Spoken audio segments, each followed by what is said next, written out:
On Saturday, November 2nd, starting at noon, Kevin Williams is helping sick kids by playing video games. He needs your help to raise $1,000 for the CHIO Foundation. Donate at extra-life.org/participants/347875. Lights, camera, action.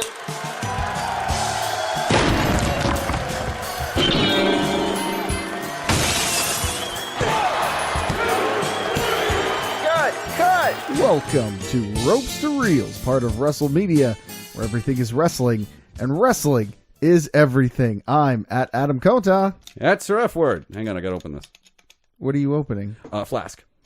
You people in this frickin' network have been building this gosh darn movie up so long, I know I'm going to need this at some point. It's episode 100! Woo! Yes, we are finally here. Yep. After so much build, this is, 2-3 year long storyline at this point. You may be right. I have no idea when we actually. What was the first episode? Can you look that up? How hard would it be to look up when the first episode of Ropes to Reels Might debuted? not be that long. Okay, let's go and take a look and see what I can find. So episode 100. We've been doing this. God knows how long. Well, we're gonna know actually in about a few seconds. But frickin' every time I meet up with somebody from the network, somehow the topic of Ready to Rumble comes up. Yeah. Somehow it naturally just gets there, and everyone's like, "Oh, you're in for it. Oh, it's great. Oh, it's great." Whoa. Oh. As in, you're in for it as in a bad thing? To me, in a bad thing. Like, how I look at movies, people assume that I am going to just be miserable. Okay. I think I'm going to have fun. Yeah, I think everybody's so, too. telling me I'm going to be miserable, so I'm just prepared with my flask of ginger ale and Fireball. Well, it doesn't give me a exact date, but it says 2 years ago. Okay, so we've been doing this for about over 2 years. Over 2 years. And here we go. We're about to hit the 100th episode. Yeah, the booze, it definitely could help. This is a ridiculous movie, but I love it. Like I love this movie so much. It's easily in my top 5 favorites. It was one of those like it's a desert island movie for me. I'm not saying that it's a cinematic masterpiece, but I'm saying I love it. Look, there's no way this night could get bad because I had a beer and steak for dinner. Okay? Oh, wow. Yeah. So you prepared. I prepared. You know what I had? I don't know what it's called. I'm sure it has a name, but you get like steak. I think it's ribeye. You get a circle of ribeye, and then you wrap that circle in bacon, and you barbecue it for like 15 minutes. I'm pretty sure that's a filet mignon. That's it. Yeah, I had a filet mignon, and I had 8 minutes on one side, 8 minutes on the other side, medium rare, still bled when you cut into it. Fantastic. So you've eaten well. I've eaten well. You have booze. I have a little bit of booze in me already, and I have my favorite mixed drink in front of me now. We are going to do something that we don't normally do on Ropes to Reels. We're going to do a watch-along. We've done 2 of these, right? Glow and that Married with Children episode. Yes. So they were experiments. We've dipped our toe, and now we're diving in head first. But what's more crazy about it is that you've never seen this movie. Never. I've seen this movie 100 times. You have seen it 0. So I've seen one clip of John Cena working out behind David Arquette. That's all I know about this movie. We'll point that out. Because that's something people love. It's like, this is John Cena's movie debut. You got to watch it. I'm like, that's not the reason we're watching it, but okay. Hey, we will get into that, the why we are watching this momentarily. But first, I think we should just let everybody know who's listening along. We are at the 0.00 mark. We actually rented this on YouTube. So we are actually, you can see the kind of the outlines, the darkened outlines of the Warner Brothers studio lot, as this was a Warner Brothers feature. And because it was an AOL company at the time, and WCW was an AOL. Okay, we're gonna start this thing when I say go. And when I say go, you're in for a treat. Drew, are you ready? Ready as I'll ever be. My flask is open. Oh, no. Drew, I said, are you ready? Well, I got 2 words for you. Hit it. Ladies and gentlemen, let's get ready to rumble! 3, 2, 1, go! Did you know that's copywritten? Oh, does that mean I have to start the podcast? No, no, it's fine. You're okay. The thing is, I think the guy that originally said it, Michael Buffer? Yeah. Well, I don't know if he originally said it. Well, whoever copyrighted, like the one who was famous in boxing matches for saying it over and over. That's and Michael over Buffer. Again. Yeah, Michael Buffer. He got the trademark for it. So now, if you use it in like movies or stuff like that, then it's like a whole absolute thing. Jeez, Louise. This is the greatest opening to a film you'll ever see. That's just a lot of blood and the American flag. Well, that's wrestling. Is that not wrestling? Got me there. One thing I will say. Well, what's the association with wrestling? Well, let's count the ways. Yeah, gentlemen. Okay, let's just get it right out of the way then. There's an important question that we ask every single week, Drew. Yeah, with the Ready to Rumble, has this have to do with professional wrestling? Everything. We don't have time. It's about wrestling. There's wrestlers in it. It's just the greatest thing ever. Now, if you have a DVD copy of Ready to Rumble, which I do recommend that you purchase, I don't care if you've seen this movie or not, go out and get it. You need to listen to the DVD commentary for this. We're providing our own little commentary here, but listening to Scott Conn and David Arquette just have a blast while watching this thing again is so much fun. Like, I always remember when Bam Bam Bigelow comes on screen, Scott Conn is just listing off all the different wrestlers. He's like, that's Bruno Sammartino, that's Bam Bam Bigelow. And David Arquette goes, your mom's Bam Bam Bigelow. I don't know why, but it just made me laugh. For the longest winning streak. Is this Bruno Sammartino? No, he's talking about Jimmy King. Oh, okay. Oh, right there. That's Jimmy King there. That's Oliver Platt. It is Oliver Platt. All right, fair enough. I was like, who's Jimmy King? Why do I not know? Oh, it's a character they made up for this. And he's amazing in this, by the way, in case you didn't know. Oh, you didn't know?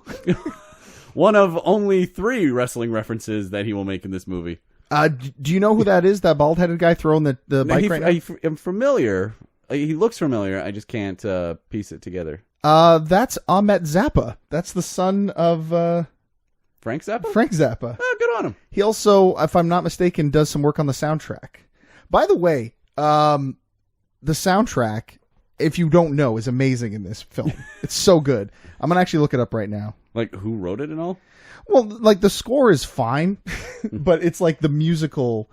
Oh, like the sound, like the songs that were chosen. Yeah, I'm gonna get that for a moment here while you enjoy some of this acting from Scott Conn and former WCW heavyweight champion David Arquette here. Was he WCW at the time, or was it after the movie? No. He became WCW champion after the movie while promoting it on WCW TV. Gotcha. So this is kind of cool. We go into a dream sequence here with David Arquette. So if you are watching along... You mean a brain freeze sequence? Yeah, actually, I guess that's kind of what they're... What do you want, Boob? Boob, yeah. Oh, what is happening, dude? Well, we're getting a little fantasy sequence. Who was the guy that directed Lost in Translation? Not Lost in Translation. What am I Sophia thinking of? Coppola. Train Spotting. You little Jimmy the King fan, Boob. Oh, Jimmy King's a big fat loser. He's a sissy in tights. I'm going to do that a lot during this movie. That's drink 1. Squirrel nuts. I love that. Macho. Like, well, hey, it's kind of funny that you would say that, sir. You know why? Because Macho Man was in the background there? He's not just in the background, sir.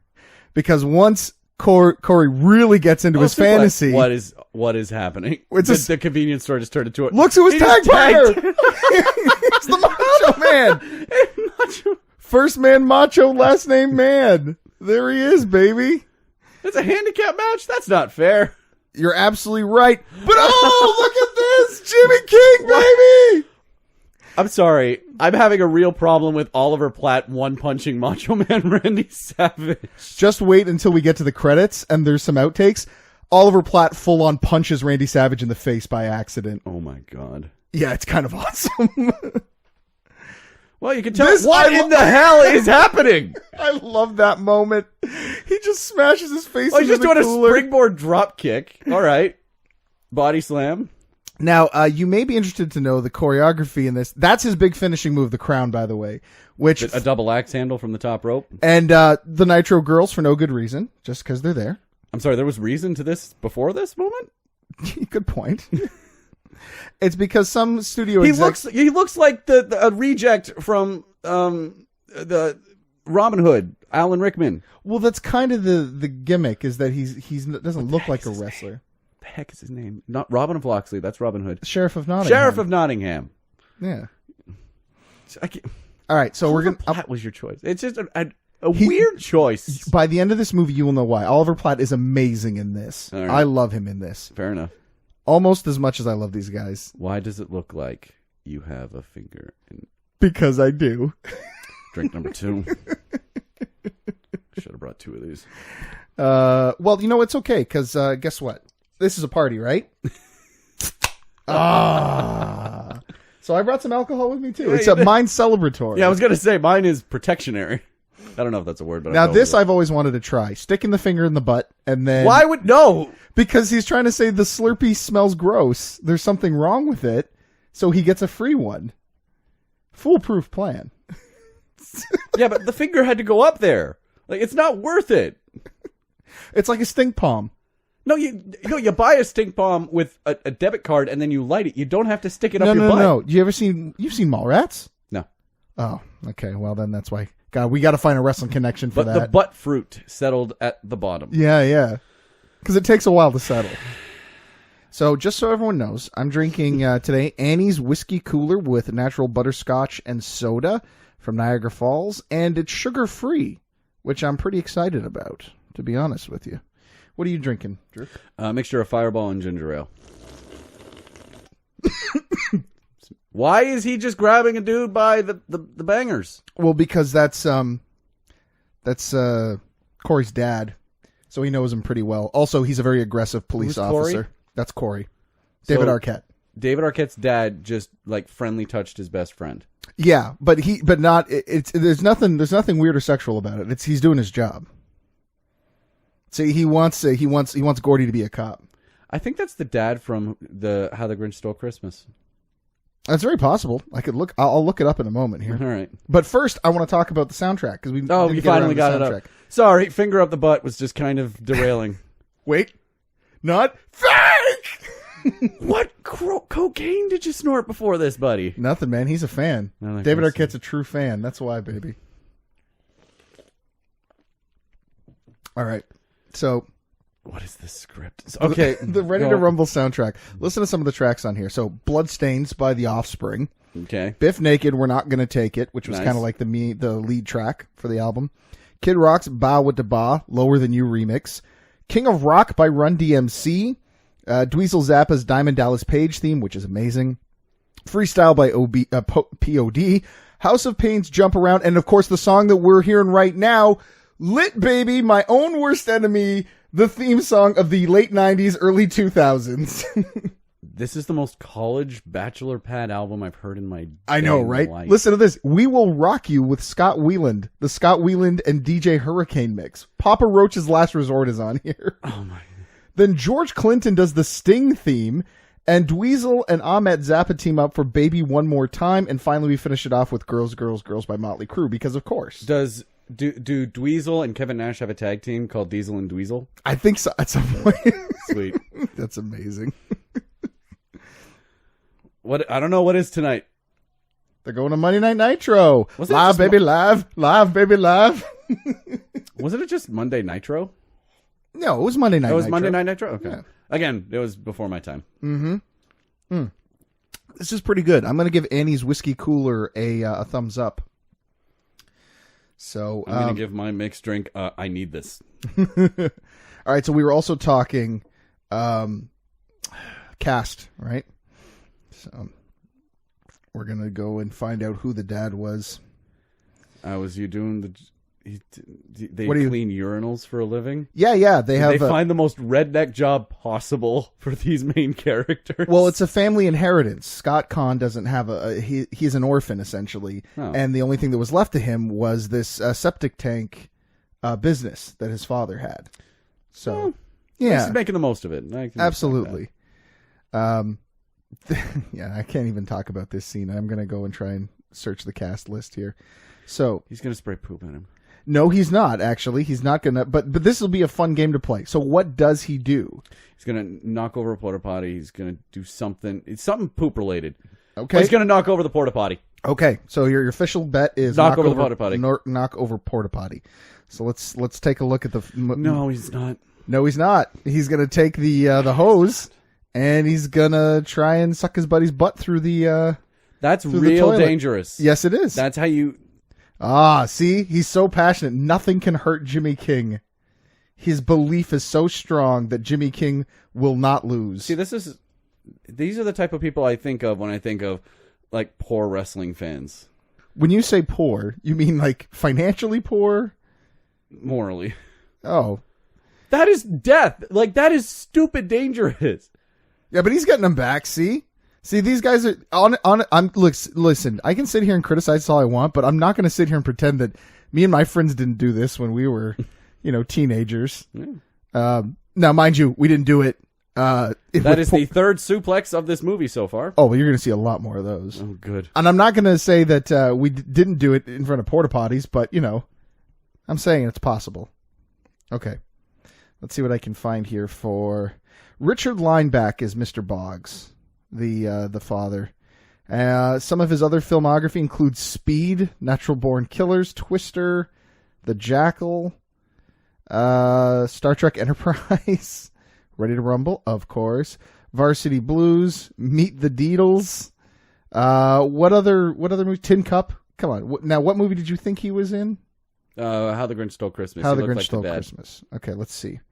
I don't know if that's him, but I'm going to try and find out here. So your hair looks like you've been working with poop all day. Well, that's exactly the point that Gordy makes. So you're in the mindset already, which is great. No, I don't think so, man. It's not coming up here. Okay. Granted, that movie had a lot of makeup, so I'm not 100% sure. You're absolutely right. So far, we're getting introduced to these characters. Sorry, we're being introduced to the characters so far. These are characters? These are characters. All right, the most important ones in the film. Wendy and Brittany. No. Gordy and Sean. Oh, I figured them out like the first 5 seconds of this film. They're pretty minor characters. I don't think Wendy and Brittany. Okay, I was gonna say they don't seem like, but oh my god, I think I figured is there any sort of arc they go through, or are they just this for the movie? No, I think there's kind of an arc that they go through. It's a little one, but they do go through one. Okay, you're just gonna have to watch and find out. I'm invested in this. I'm glad to hear that. Mm-hmm. All right, so before we get any further, then I should probably tell you a little story. Okay, about what this episode could have been. A lot of people know that this movie is infamous for launching. The poop is leaking. I'm sorry. No, it's I understand. It's pretty distracting. So okay, so people had assumptions about what we were doing. Yeah. And to basically put it into a long story short, I tried to get David Arquette to be on this episode. Yeah, you did. I've been kind of holding this back a little bit, but I thought I would let people know during this episode, since it is the 100th episode. Mm-hmm. Essentially, what happened was, because we were doing the episode, and he is wrestling and whatnot, I thought I'd reach out to him to see if I could get him on for this episode. And I wasn't able to do that directly until I found out that he was doing a little filming here in North Bay. Nothing ventured, nothing gained. Someone pointed out that he would be in the city, so I basically creeped him out on set, waiting for him to show up. He did. He was incredibly polite, a super nice guy. I gave him my card and said, "Hey, we would love for you to come on the show. We're going to talk Ready to Rumble." And I kind of thought that was it. Like, he immediately started following us on Twitter, which was really cool. And then the other thing was that I could do direct messaging for the master thespian that we're watching now, David Arquette. And so I messaged him and I said, "Hey man, we'd love for you to be on the episode, blah, blah, blah." And that was kind of it. And he's a Hollywood star. He's out wrestling. I didn't think he would. I thought that was kind of the end of it. But I thought, I can put my head up high. And I tried. I really tried my hardest. I went out of my way to meet David Arquette and talk to him in person. There was really nothing else more that I could do. And I thought that was kind of the end of it, until about a week later, when I got a direct tweet from him saying, "When do you guys record?" And I couldn't believe it, because this was my chance, my shot. So I messaged them and said, well, it's not a live taped show, or it is a taped show, it's not live. So we just kind of, here are my hours that I'm available. And since then, I haven't heard back from him. So unfortunately, we've missed the time frame. That being said, if for some reason David Arquette is listening to this right now, sir, we would still love to have you on the show. anytime you want to come on to talk about Ready to Rumble, we are up for it. It just would have been extra cool if we could have gotten him for episode 100 when we're discussing the actual movie itself. So now we've gotten into some interesting stuff here. We're at WCW Nitro. So that's Rey Mysterio, right? That is Rey Mysterio that's unmasked. Steve Blackman. That is not Steve Blackman. That is Kid Romeo. Kid Romeo. And is that Dean Malenko? It was Billy Kidman. Billy Kidman. Yeah. The guy in the muscle shirt was Billy Kidman here. So now we have the Nitro Girls, who are all the real Nitro Girls, with the exception of the girl. Wait, they got the real Nitro Girls in this movie that features everything WC frickin' W? Well, yeah, but I'm just saying, I was trying to make a point here, you jerk. I know. Take another drink, why don't you? Well, you know what? I didn't actually drink for leaking poop while having a meaningful conversation. So let's do that. Hey, girls. That's what I was I was just about to point that out, and you beat me to it, so well done. Hey, I like him. Who's Booker T or no the promoter? The actor. The actor. Yeah. I really wasn't familiar with him until this movie. I'm going to look him up right now so I can always remember his name here. And I feel bad that I don't remember it, but that's the truth. Joe Pantoliano, Titus Sinclair. Is my favorite performance of his is Memento. Oh, okay. See, you know what? I've never seen Memento. It's a good film. Yeah, it's all right. Okay, so what's this plot here? Basically, it's the Montreal Screwjob. Titus Sinclair has basically told DDP that Jimmy King is going to come out and he's going to crown him and he's going to beat him just fair and square. And then he pulls him aside and he's like, hey, DDP, here's the real deal. All right. You're going to win tonight. You're going to get the belt. Trust me. And then DDP is all just like, okay, why not? It's my time, baby. So is he a bad guy? Oh yeah. He's total heel in this. Why is that? Diamond Dallas Page is like the ultimate good guy. Why are you having to be the bad guy? Well, I'll tell you why. Because he wasn't. Mike Tenay, I miss you. He wasn't always. And Tony Schiavone. This character, I was really hoping was not showing up again. The old lady, she comes back. You'll see her a couple of times. No, I know everybody likes the Blue Eagle belt, and it has a great design. This is my favorite world title belt. The WCW World Heavyweight Championship? Yeah. It's beautiful. It's just... Well, now, just so you know, Mike Bissett's not listening to this episode anymore. It seems like... I was actually going to say it seems like royalty, and then... And there he is, the king. Behold the king, as Gordy said. And the sheriff of Rottingham has come out. I can't even take credit for that joke. That was friggin' Mel Brooks. Dang it. What do you think of the WCW set? Like, this was the WCW set that they had right up until kind of the end. I dig it. You like it with the big C in the middle? Yeah. Okay. And that's where they kind of walk through. I don't know. I don't know why, but Gordy holding up the little tiny cardboard sign with his name on it just makes me laugh so hard. Probably because it reminds me of Mike Walsh when we went to our first independent show. He had a little... One of the turnbuckles didn't blow up, and they kept it in the film. That's the thing that you noticed? There's a lot... What else am I to note? Oh, okay. I didn't realize there was Sergeant already slaughtered there. What the heck are you wearing? That's Conan. Okay. I don't know what that means. Well, because he was in a part of a group called the... Mr. Perfect. He was part of the No Limit Soldiers along with Master P. Okay. Yeah, the rapper Master P. Sure. So they wore camo. Camo was kind of a thing in the late 90s, early 2000s. It's bloody camo. I never understood. It's not bloody. It's blood. There's red, but it's not bloody. What are you hiding in? Like, you have a green, you're hiding in the marsh. You in the brown, you're hiding in dirt. You're red, you're hiding in blood. Well, it could be. It is the wrestling ring, after all. Exactly. Things could get bloody. He just never cleans it. It's not camo. He just doesn't clean it. That's right. I want to know... Till I stop rocking, Is he rapping? Yeah, he's singing Run DMC's King of Rock, which is also on the soundtrack. All right. Okay, so they took him out of that shot, but essentially there was a guy to the right there who put on Sting makeup like someone had said... kind of do it like one of the guys from Kiss, and he thought it meant Peter Criss, and they did him like a kitty. All right. So, what were we talking about before we got distracted by the King of Rock? There was camo.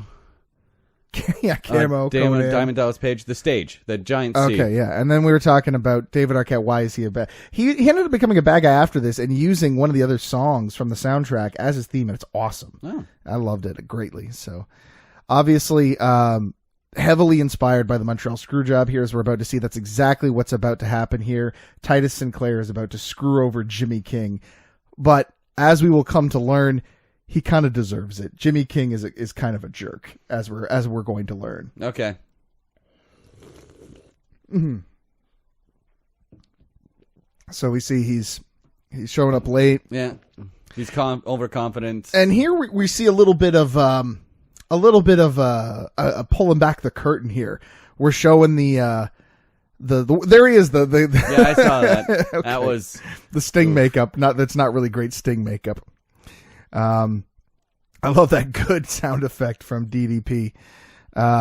So we're seeing a little bit behind the curtain here. We're seeing that it's a show, it's choreographed, but it's not fake, as Gordy maintains in the film. It's not fake. Now, you may be interested to know that the guy taking the neckbreaker is Diamond Dallas Page. Of course it would be. But the guy who is delivering it, if I'm not mistaken, is Canyon? Chris Canyon? I don't know the name.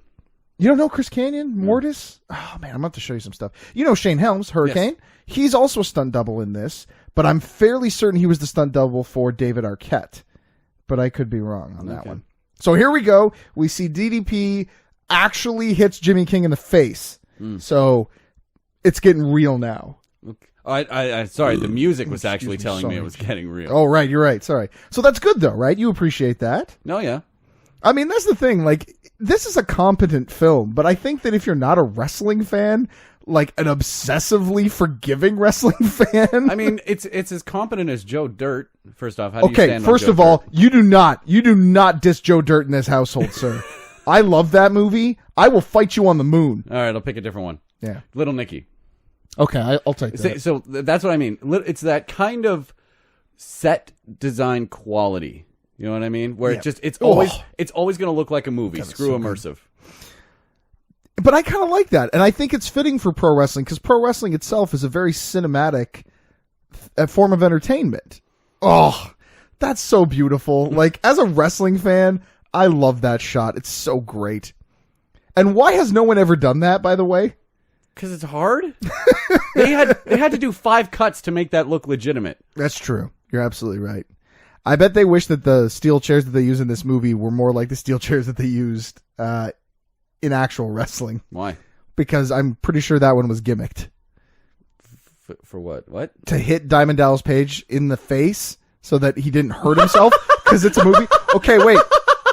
Now, hold on. I'm sorry. Why are you laughing? I want to ask. Yeah, and the stomach into the front flip. Okay, see, you laugh at that? That's good.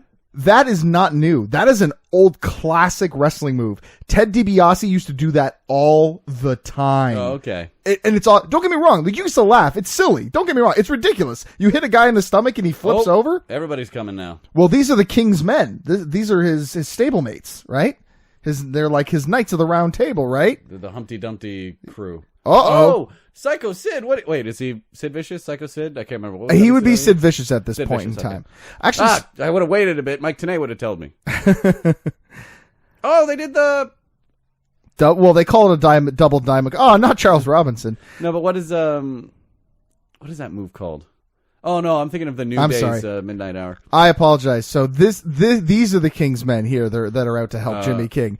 But the result is there were people that were kind of surrounding him when he was making his promo. Yeah, sorry, but the result is still the same. Oh, they all beat him down. Everybody's beating him down. Oh, the humanity. Oh, the unsanctimonious humanity. Oh, the huge manatee.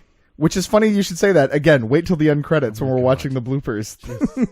I'm predicting this movie's stupidity before it happens. You said excellence wrong, but that's okay. I'll let it slide. Don't rush the ring. Okay. Seriously, I don't know why someone hasn't thought of this as kind of a thing, because this is awesome. What? This move. So now Gordy is being blamed for this happening. He said because he tried to suck him down the toilet. Jimmy King is losing and getting this isn't even a pay-per-view. Yeah, is that not one of the greatest lines in cinema history? Yes, let me answer that for you. It is. This isn't even a pay-per-view. A 4-post massacre. Oh, I love this camera work. Is some of my favorites. All the crotch shots. That's fantastic. Yeah, okay, first of all, I know you're trying to like rile me up, okay, but you know I'm right on that. Those are some beautiful shots of those guys flying over top, and the close up as it's going in on Gordy's face and his pain and agony. I love it. I think it's so great. And of course, we got to get the big screw job count here, and this is it for Jimmy King. The reign of King is over. He's busted open the hard way, Drew. He's got color. And now Mean Gene, who never used to do ring announcing duties, but he's Mean Gene, so damn it, put him in. Yeah, pretty much. And they didn't have anywhere the script to put a backstage promo, I guess. No, you had to keep this one real tight-knit. Well, just wait. They do some backstage stuff later. Then why did you have Gene Okerlund? Well, because he's Gene freaking Okerlund. That's why. Fair enough. Also, is this him getting fired? Yeah. Oh, fair enough. Yeah, they're like I said, it's the screw job. They're literally they're basically dramatizing it right here. Well, the only thing is Titus doesn't tell him to ring the effing bell, and that pretty much would have been the same thing. So he doesn't say yeah, he says bang. Get yeah, the caption's right. The caption, the closed caption is not clearly. Whoever wrote this is not a wrestling fan and would know that is bang, not yay. Why? Why, Lord? Why? Oh, what a piece of garbage! Why not? Just because he can. He's like every wrestling promoter out there. He chews them up and then spits them out. Drew. He's Eric Bischoff. Well, I think people would probably say he's more Vince McMahon, but tomato. Right. He's the evil promoter gimmick, so it doesn't really matter. 307 pump for you. It's a good name. Good phone number. This has been a long-standing gag with me and Jeff over the years. Anytime allergies, bogus, unfair, bogus allergies, and most importantly, this line here, cheating, blind ref, bogus Sinclair allergies. Okay, spitting. What drugs were you on, Arquette? Wrestling. That's what he was on, sir. These are wrestling. I got to fans. get me some of this WCW wrestling. He's having a blast, whatever he's having.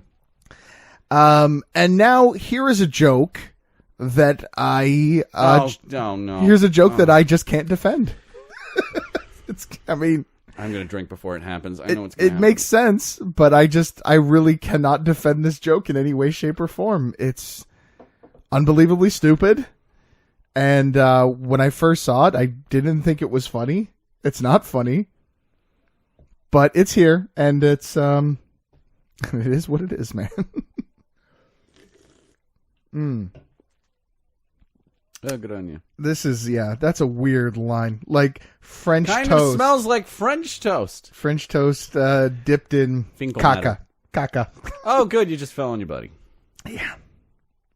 Oh, I'm sorry, fireman. No, we're not paid for this. You're not even real fireman. You're extra. That's worse. I'm sorry because the joke I was talking about hasn't even happened yet. You've seen this movie how many times, and you've already... No. I know what it is, but I'm saying it's coming up. See the tank tripping over and the septic tank exploding? That was part one of the joke. Was it? All right. That's the setup? That's the setup. Oh, he's going to run into it. Not quite, but it's going to get close because this is the punchline right here. And I don't know at what point in the writing process they said, yeah, this is funny, but look what it's carrying. Okay, just type shit. Toilet paper. Oh, what are the odds, Drew, that a truck carrying toilet paper? What are the odds of that? I gotta say, watching your face right now does make it a little funnier. Not a lot. The logistics of it, though. Like, why would the top part of the container explode unless it was condensed air? And that's the question. Why is toilet paper in a condensed bus? Third question, why is it loose toilet paper and not just packages of plastic of 6 bundles going out? I don't have an answer for any of that. And if anything, I only have another question. Why did none of the police officers or the tow truck offer these guys a ride home?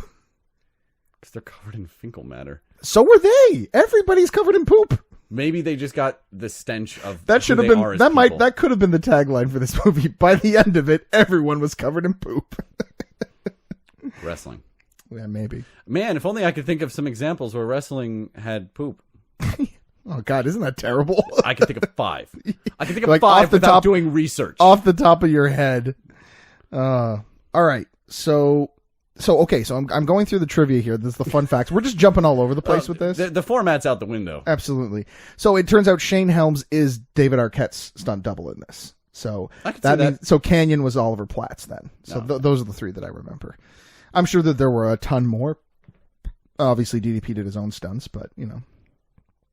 All right. So I guess this is like the end of Act 1. This is an act?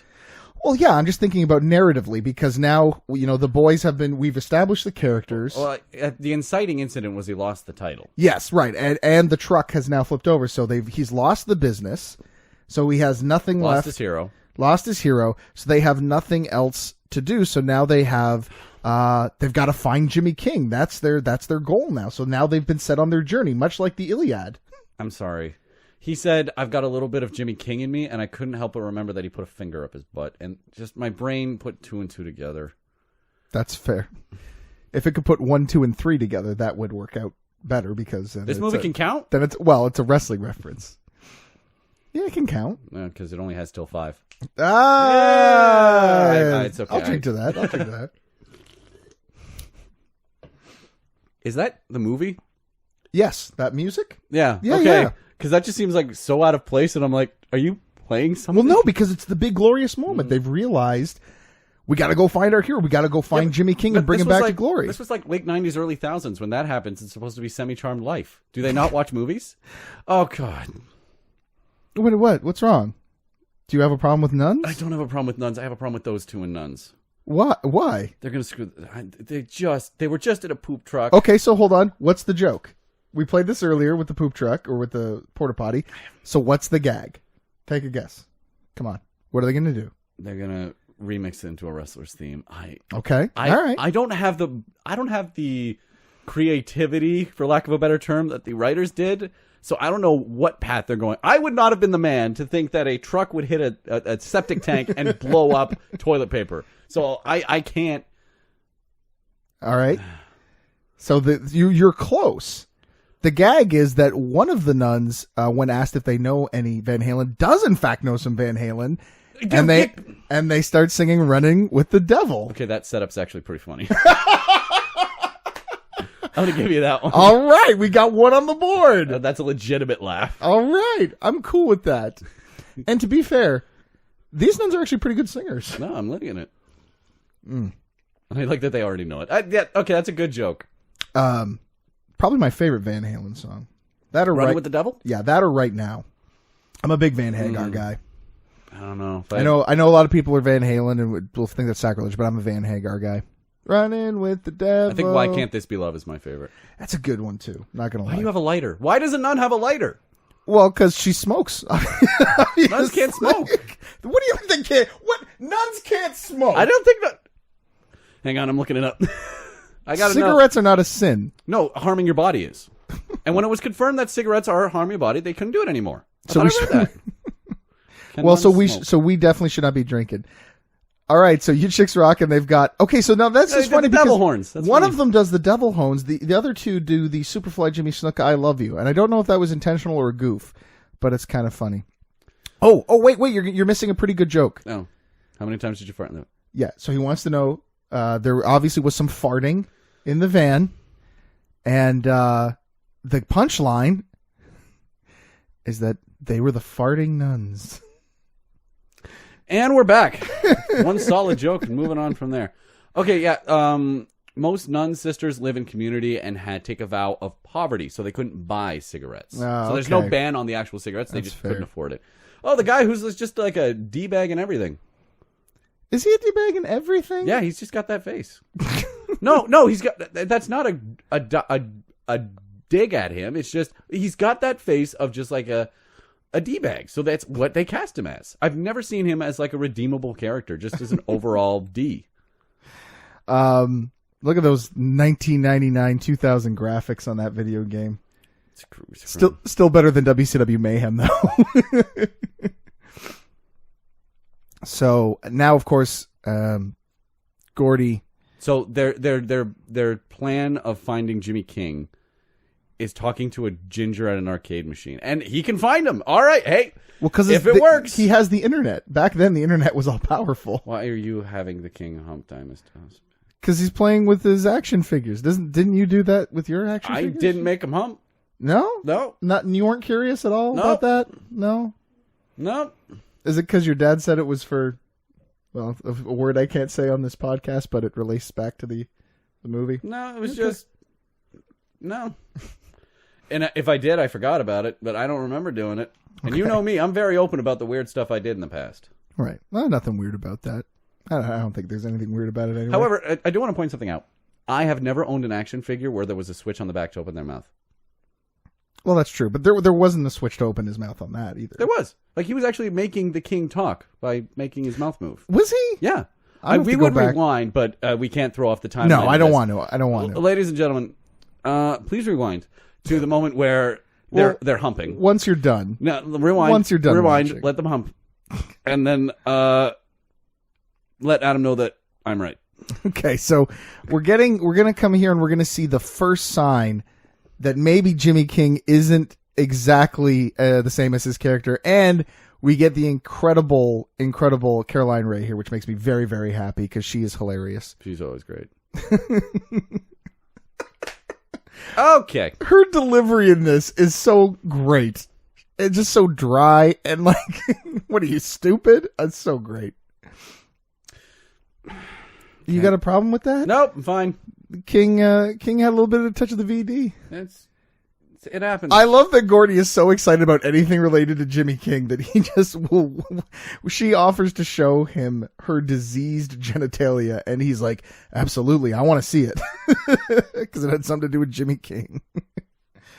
I'll give David Arquette this. His physical performance is on frickin' par. Arquette's a great physical There's actor. no moment where he's just like standing waiting for his line. He's like invested in the moment, and the character reflects that. There's no wasted motion. No wasted motion. Like it turns in the crapper. Oh, I love that line. That is one of my favorite lines in the whole movie. I feel like you're just going to keep saying that. You're not wrong. You're really not wrong. This is an incredibly quotable movie, and I will quote it all the time. Tell him I hope his diddly turns black and falls in the crapper. I'm going to use that insult the next chance I get. So good. So we've met Eugenia, the queen. Yeah. And now we're meeting Prince Jimmy, his son. And again, we're learning that Jimmy King, maybe not quite the hero that these guys thought he was. I'm going to get my braces paid or else they'll repossess them. I don't know why wrestling fans were offended by this movie. Like, how could they be offended by this portrayal of our community? Do you remember a story from The Wrestler featuring Mickey Rourke, where Roddy Piper broke down and cried because of how accurate it was to his story? Yeah. Do you think anybody else cried for the exact opposite reason? It's very, very possible. This is okay. So I love this line as well. This joke. He could have been a doctor, well, an ambulance driver at least. That's some good comedy right there. Also, I love the line that they say when, according to his autobiography. But I mean, this scene here demonstrates how hardcore these guys are. They believe everything positive about Jimmy King. They basically said, "You guys died." Better kick your ass, freak. That's good. It's great. Now, this line here that the mother is about to say is also a line that Jeff and I quote back and forth all the time. Okay, let it. Whenever we're talking about something nice that someone has done for one another, it's more of a term of endearment, like you big so and so kind of thing. So it says yakking on the phone. Yeah. So okay. Again, another one that gets quoted all the time. All right, so he's in a mobile home in a trailer, and they're tracking him down. Basically, what I'm expecting here is they're going to open the door to Mel Gibson from Lethal Weapon 2. Okay, so he's going to be like crazy. Yeah, nope. That's not him. Is it him? It might be him. It looks like Ringo Starr real down on his luck. Well, you're close. He's definitely down on his luck in this one. Fun fact, that was going to be Jeff's Halloween costume one year. He was going to be drunk Jimmy King in a dress. I was going to say Fabulous Big Lebowski. No, he was going to be drunk Jimmy King in a dress. Fair enough. I wish he did it. It would have been an amazing Halloween. So even now, even looking at this, Gordy still believes that Jimmy King is infallible, like that it's a plot, it's a conspiracy, that he's hiding out from Sinclair's Wait, how long has it been? What? How long has it been? I'm assuming a few days, maybe a week. Okay. Why? His hair grew. No, it's a wig. Oh, it's a wig. And he's that's hiding? Well, yeah. because he's not very good at anything. He's also I forgot to drink for the venereal disease. Speaking of, he's also incredibly drunk right now. So now we can see that Jimmy King, pretty much annoyed with these two guys, but he realizes that he could perhaps manipulate them into getting some money from them because he's a bit of a dirtbag. A disgruntled rat could manipulate these two. Well, exactly. That's kind of the point that he's making right here. So they have this undying love for him, and he does not care for them at all, as you can clearly see from that demonstration. So, see, he has some. All right, that's optimism. That's so the door. They're gonna get. No, it's not the door. So Jimmy King sees this as an opportunity to make some money off of these guys. Yes. And says, "Okay, hey, listen, I need some booze money. I'll exploit these idiots' love of me, and I'll make a little bit of sweet cash while I'm at it here." Oh yeah, okay. I'm sure they do, buddy. Sure they do. I met Tommy Dreamer over the weekend. Yeah, you did. That was a moment for me. Like, I physically could not stand after meeting him. Right. I'm so happy because it could have gone so much worse. These guys are you. That's what this movie is saying. You are these guys, and the King's Tommy Dreamer. I don't have enough of this. Right. Not enough? Are we drinking some more? Okay. Because I have no good argument for that. Massacre. Is he doing a voice? Yeah, he's doing like a weird southern and drunken southern accent. So wait, no, sorry, rephrasing the question. Is the character doing a voice, or is this Oliver Platt doing a character? No, that's Jimmy King. That's how he sounds. That's his character's voice. Is he failing at it because he's drunk off his butt, or is that just how he's going to sound when he's the king? I think that's just how he's going to sound. I mean, he is definitely slurring a little bit because he is drunk, but... Okay. Why do you got to... I'm sorry. Is your Kentucky heritage causing you to be offended? No, I'm not offended. I'm just like... I really hope that it's Oliver Platt doing a drunk character, and that's not the director saying brilliant. Right? I want it to be... It's me saying brilliant. Oh, this is such a great... when he's basic... I got another line we quote all the time. Piss off, 5 minutes are up. But I got it. He's doing like a very lazy love guru. What? The voice. That's what he's doing. A very lazy love guru. First of all, this was not released. This was released before the love guru. No, I'm saying that's why I'm thinking of it. Like, why is this voice bothering me so much? Oh, that's why. It's reminding me of that. Oh, okay. That's fair enough. So basically, Gordy is basically telling him, look, we kind of realize that you've kind of been lying about this stuff, but they're still willing to believe him. And at this point, the king is just so annoyed with these two. He just doesn't care about them at all. How about this? Get my damn beer, you freaking morons. That could be a catchphrase. To you, everything in this movie is a catchphrase. Absolutely. It is. That's why it's one of the best movies ever. Knock, knock. Fish camp. Fish camp? No. Come on. Do it with me. Knock, knock. Who's there? Drunk Jimmy King in a dress. Drunk Jimmy King in a dress who? No, that's the joke. That's it. We're not. Hey, this is all killer, no filler. Okay, you're getting right to the gags, and then we're getting out of there. Well, at least he cleaned up a little bit. He does a little bit. He cleans up very well, as you will see later on. Spoilers.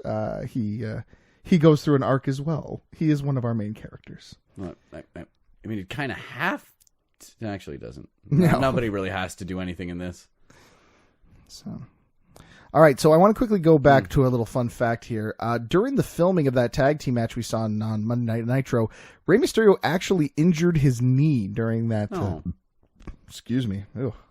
I used to drinking so much. Well, you're drinking and then screaming catchphrases at me. Your lungs don't know what to do. It's really the best way to enjoy this movie, to be honest with you. So basically, the King's trying to explain to these two that it's not real. That it's choreographed. Sorry, it's choreographed. Yeah, it's choreographed, right? So.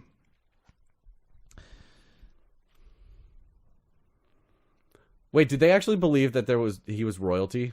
Yeah, they believed everything. my. They believe hardcore everything that they're told they about believe pro wrestling. That Undertaker is a undead wizard. Yes, undead wizard. Okay, yeah. just now I understand these characters a little more. Yes, but now their whole world is crashing down around them. It's good because they're learning the truth, and it's clearly it's upsetting to them because they really believed. No, what doesn't he get? How can you be phony if we believe in you? Poetry, Jew. I mean, the sentiment is there. Yeah. How can you be phony how can it be phony if we believe in you, Drew? How? Excuse me, everyone. I'm just getting a little clumsy. So Rey Mysterio hurt his knee. Yeah. No, how could you be thinking about that at a moment like this? Beautiful moment, Drew. Because I'm sober. Sting broke 6 bones in your neck with a bat. Of course. No, he hit. Okay. Of course not, right? But this is the point, right? Is that these guys believe so hard that they're getting him hyped up or trying to get him hyped up. Is he doing a figure 4? Yeah. Well, technically he's doing a spinning leg hold at this point. Oh, he hasn't fallen down. And now we see he's still got that fire left in him, just like they'd hoped. So now we get ourselves a little trailer park match here, which I don't think happens enough. And you can see... No, it happened plenty. It happens plenty. And now you can see they love it. Crown us. Because that's his finisher with the double axe handle. The crown. He crowned him. Okay. And they're very happy about it. Which is kind of funny because a lot of people would say that's so ridiculous. But there is kind of precedent for this sort of thing. Because in Japan... thank the Lord that was a beer. It's a beer. Wakey, yellow liquid, hands off Snakey. With this movie, yellow liquid hitting the face, I went to the worst possibility. You're not wrong to do that. You're absolutely not in the wrong to do that. So, and once again, we hear Litz, my own worst enemy, proving that this movie, when you think it can't get more awesome, gets a little more awesome. Dun, dun, dun, dun, dun. It's no surprise to me. He should be driving. He really should not be driving. There you go. No, he really shouldn't. But they're not going to say no to Jimmy King. They'll say no to Road Rash. Road Rash? Is he a wrestler? No, it's when you fly and your body hits the pavement. I like how you didn't go to like police or like they're gonna get pulled over by highway patrol. Just like no, they're just gonna have road. They got rash. pulled over and covered in poop. I'm trying to give it variety here. All right, fair enough. You're right. All right. So now they're in Nitro, and Mean Gene's hyping up the crowd like only Mean Gene can. The Disco Inferno and Diamond Dallas Page. Should be interesting. I would say so. Hey, Bam Bam. You were so good. You were amazing. Yes, he was. No complaint there. So you wanted some backstage stuff. Now we got some backstage stuff, sir. They're sneaking him in a porta potty. I never noticed before that it was a throne and the tagline is fit for a king and he's Jimmy King. That's great. That's actually a pretty good joke. I like that. Lock the door. Now, for anybody who thought that this wasn't a film made for teenage boys, I present to you the Nitro Girls in half undressed. Oh, and in slow motion. Well, I mean, nothing but class. It is wrestling in the late 90s, early 2000s. Yeah, granted, that could just be their wrestling gear. Yeah, you're not wrong. I mean, they're really not naked. Stop. Like, Gordy keeps saying naked, but they're not really naked. Maybe in the original script they were, and someone went, no. Also, great use of the song Brick House. So here we go. We've got Che here, played by Rose McGowan, who has gone on record many, many times that she hated the movie, didn't want to be in it, and eventually gave in after throwing the script in the trash 3 times. Anything for a paycheck, I guess. Alundra Blaze only had to throw the WWF Women's Championship in the trash once. That was national TV. She should have filmed it. So here's the theme song. Who is this beast of a monster carrying a hammer? And why is he not featured more in this movie? 'Cause I want to know that guy's story. Like, Diamond's great. I love DDP Yoga, but that dude, look at, he's just kind of, oh, that's not him. That's not even him. Guy. It's a different guy. There he is. Look at him. Like, what is that? Is that a wrestler or is that just a dude carrying a hammer? I want to know. I mean, I could try and look him up if you want, but I'll try to find him. That music you heard DDP entering the ring to, that's or the shot, that's the music he ends up using later on in WCW for his heel run, and I love it. So, of course, they're mocking him, and this is getting Jimmy all ticked off because he's got a bad temper. Mm-hmm. It's actually a pretty accurate impression, to be honest with you. Okay, ready to rumble, looking up dude with hammer. Dude, hammer beside DDP. Dude with hammer. Ironically enough, there is a wrestler in this movie named Van Hammer, but that's not him. Okay. Wait, a harpoon. You don't like that? No, I appreciate it more than anything else. That is probably the most WCW thing I've ever freaking seen in my life. What, guy coming out of a porta potty, beating up the world champion and the booker with the toilet, with the toilet seat, and winning.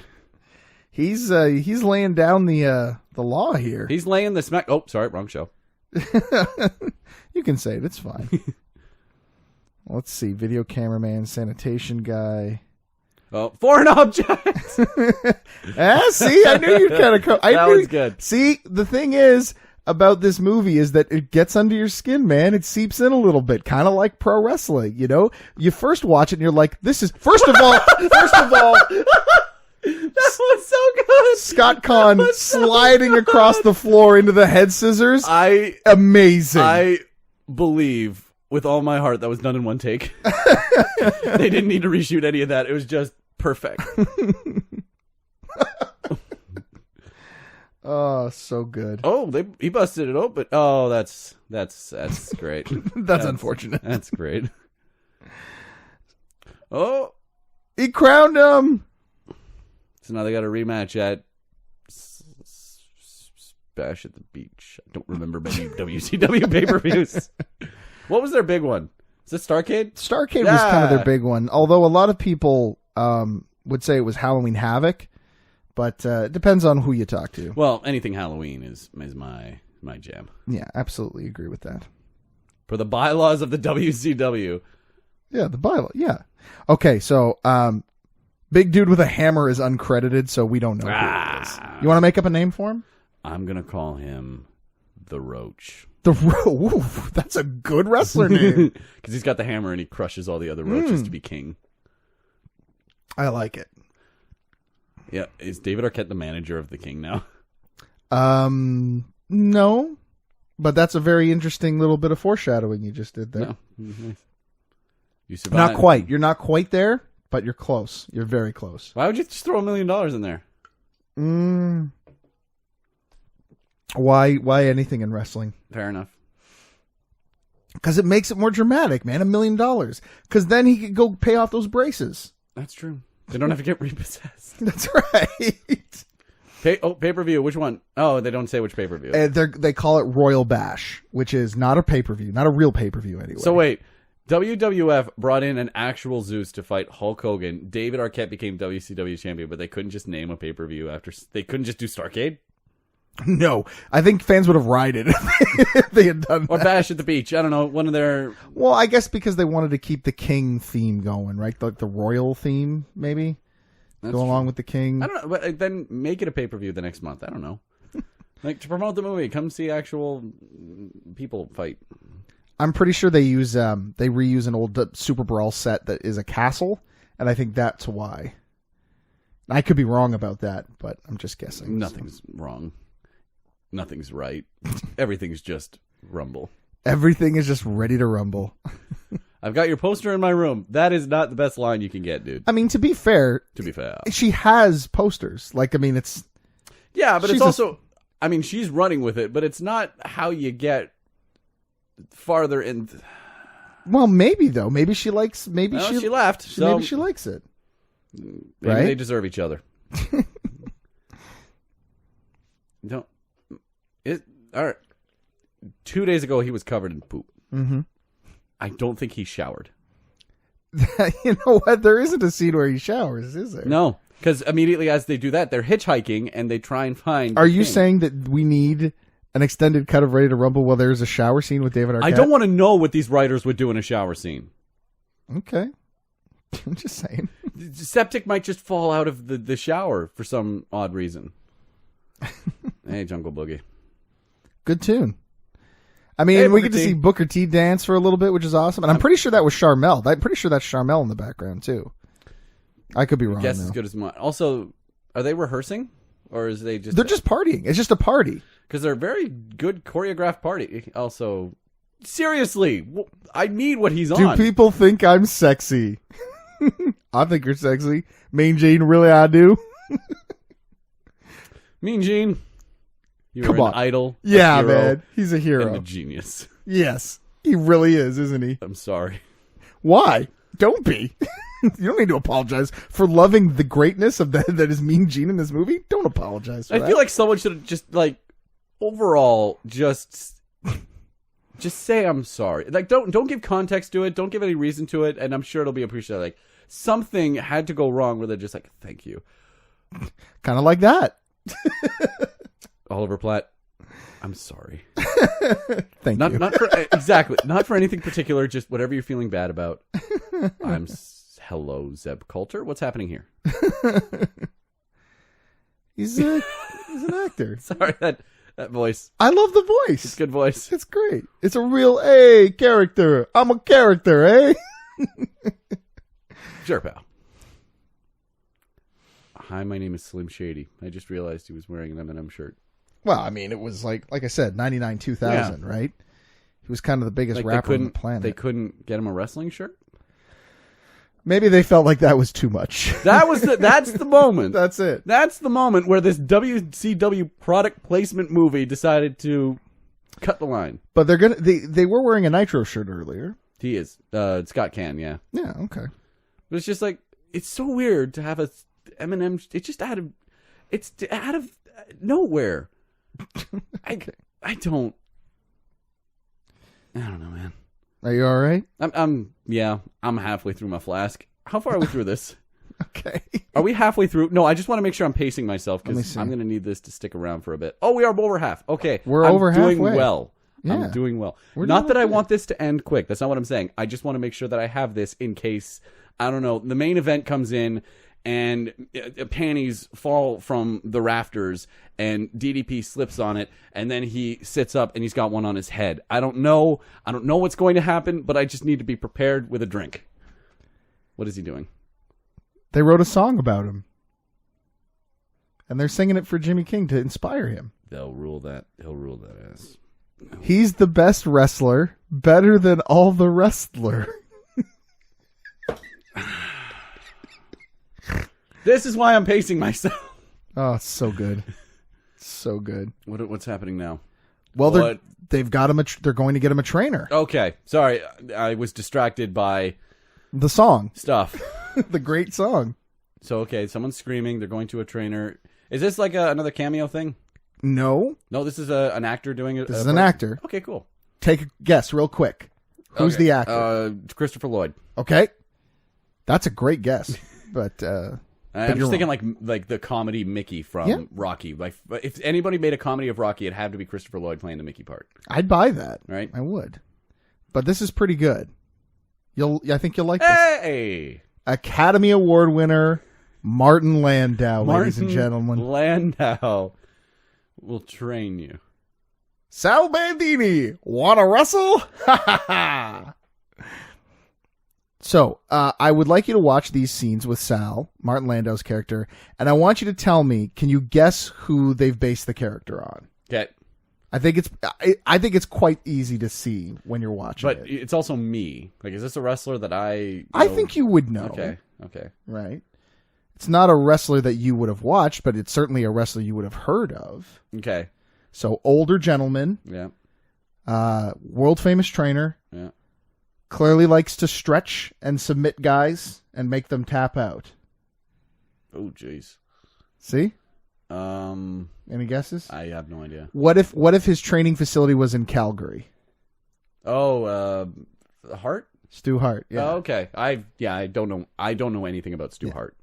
So, Stu Hart is famous for being like Tough. The oldest shooter in professional wrestling. Just this old guy who would stretch wrestlers and just make them want to give up. And that's how he pushed them and tested them, kind of thing. So essentially, they are taking Jimmy King to a Stu Hart type character to toughen him up. Taking him to a dungeon. That's right. They're taking him to the dungeon to toughen him up, essentially.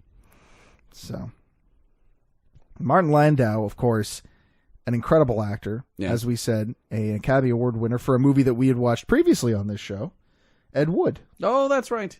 That is very right. Just kicked an old man, dude. Granted, he was breaking your foot.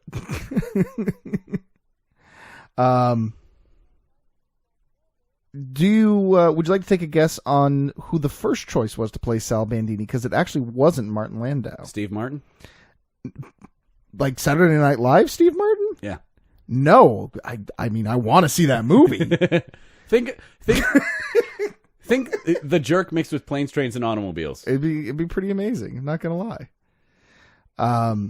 Jack Palance was their original choice. Okay. For the film, which would have been good too. Yeah. But God, Awesome ain't dead till it's scraped off the road. I love it's treachery. I love Mandela. And then they ruin it.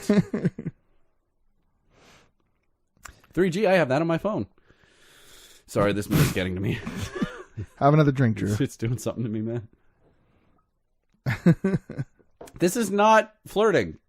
Nobody watch this and take lessons. You don't think bananas are very romantic? They can be. Not in these two hands. Why does he? I didn't understand what you meant by bananas. Yeah, no, you didn't. The flower guy was close. My thing was like, maybe he said bananas. I don't know, but okay. Again, if it makes you feel better, Rose McGowan is just hating all of this. She is. It makes me feel worse, actually, because that's like the. I'm sorry. What are you sorry about? I'm sorry, Rose McGowan. Oh, it's one of those. right. Just like, sorry. We're sorry. Thank you. I'm sorry. Thank you. Not for anything specifically. I'm sorry. So this seems like a good moment to kind of let you know another fun fact about the film. Sure. David Arquette actually lost his dad, Louis Arquette, less than a year after this movie's release. No. But Louis had his own connection to wrestling as the voice of Superfly Jimmy Snuka in the 1985 cartoon series Hulk Hogan's Rockin' Wrestling, which we still haven't seen. I was going to say, that's a lot to unpack here. We need to, though. That is the 6 degrees of separation that I was not expecting. Mm-hmm. Show me some heighten your standards. She's seducing him. Heighten your standards, girl. I happen to think David Arquette's quite handsome. David Arquette, great looking dude. This Gordy. character, Gordy, not so much. No, Gordy, no. Many feel like her character is based on Kimberly Page, which would make sense because she was kind of the head Nitro girl. Mm. That's not a bed. That is an inflated couch. What is happening? Does it spin? I would imagine so. If it spins, I have questions. I have questions about the artwork. She's vain, and I'm fine with that. I'm glad you picked up on that. That's good. This is the weirdest foreplay I've ever seen on screen. He gave bananas. Like, it warned you real quick. This ain't your convention. How did they ruin a good joke? Actually, it's a funny... I was about to say, be honest, part of you likes that gag. Part of you likes that gag. Shut up. I gotta. You okay? I'm fine. I want you to watch this scene because I feel like you are like Gordy's dad here in this scene. Okay, I'm watching. And this is... And I'm not a virgin anymore. I'm explaining the plot to you right now, and you're watching the movie. The movie is the postcard, and you're Gordy's dad. And no matter how hard I try, I just can't I can't do what I need to do. You just got to pump a few bullets into a refrigerator. And somehow hit the exact places where the juice is so that every single hole leaks a different color. You know what? I never even thought of that. Okay, so Eagle Eye fans, this is where you want to keep your eyes open because we're going to see a lot of cameos, including the first ever on-screen appearance of one Mr. John Cena. It's coming up here very soon. That is Big Bad. Oh, Big Bad Bill Goldberg, baby, as Oliver Platt is about to say here. Another one of my favorite lines. All right. One of the 200 that I love. Out of a movie with 180. Pretty much. Hey, Big Goldberg, what you doing, baby? We were in town looking Jack. You looking? Hey, he did that. You looking good? Yeah. Booker T stole from him. Some good wrestling speed. I'm doing Letterman. What are you doing here? So clearly, King and Goldberg have a bit of a past, And we're seeing Goldberg not do a half bad job here. Hey, John Cena. And there's John Cena right there, with ladies and gentlemen. Stupid cut. That stupid cut. You mispronounced glorious, but that's okay. I'm not right a glorious cut. Sure it is. No, I'm giving you a lot of freedom with your. You mean beauty? You mean glory? No, that flat top does not fashion a big head, and John Cena got a big head. When he did the buzz, that was so much better. But that flat top. He looks like a G.I. Joe action figure, and not in a good way. Is there a good way to look like it? I guess there's a good way to look Goldberg. Like it. True. Okay, case in point. I can't argue with that. You're absolutely right. Did you? You look older than him. Oliver Platt looks like maybe 30. Actually, I don't know. How old would Bill Goldberg be at this time? Oh, I don't know. I'm not honestly. I don't care enough to look it up. I'm not going to lie. Because I looked up to him. It's like I think you're about the same age there. He's aged well. I'll say this. Bill Goldberg looks good. Until he steps in the ring and the bell rings, he looks pretty good. He's got the stance down. Oh God! Look at him. He's an intimidating figure. So of course, our Mr. Miyagi character is watching Kung Fu. Of course, yeah, right. Makes sense. Oh, come on, you can't even be mad at that. No, it makes sense. Makes sense. Totally makes sense. Hey, remember Balls of Glory? What? Balls of Glory. Oh yeah. With the ping pong movie. I think that's an underrated film. I love that movie so much. I think it's like the much introduction. funnier. Like that's what Mr. Miyagi. That's what made me think of it. Like the introduction of him catching a fly with chopsticks. It still makes me laugh. I love that. Perry Saturn. Mm-hmm. What do you? Oh, and that's Sid Vicious. Okay. Yeah. You don't sneak up on Snoohart. You're absolutely right about that. In the same way, if he hits Perry Saturn with a mop. This movie wins. You're like, everything will be forgiven. Everything will be forgiven. If he hits him with a mop. At that point, they can... Oh, you would... Also, oh, God, he decapitated him. No. It's just... Also, Sid, you got big head, dude. Did you say he got big? No, he got a big head. Oh. Like, just next to the mannequin head. I'm like, holy jumpins. I like that... I think that's a statement you can make about all the wrestlers in this movie. Possibly, yeah. But none of the wrestlers had a mannequin beside them that I could compare. That's true. It's a good point. Oh, you all right? I'm sorry. You're not getting sick, are you? No, I'm not getting sick. I'm getting rumbled. You're getting what? I'm rumbled. I'm getting rumbled. I'm going to make that a thing.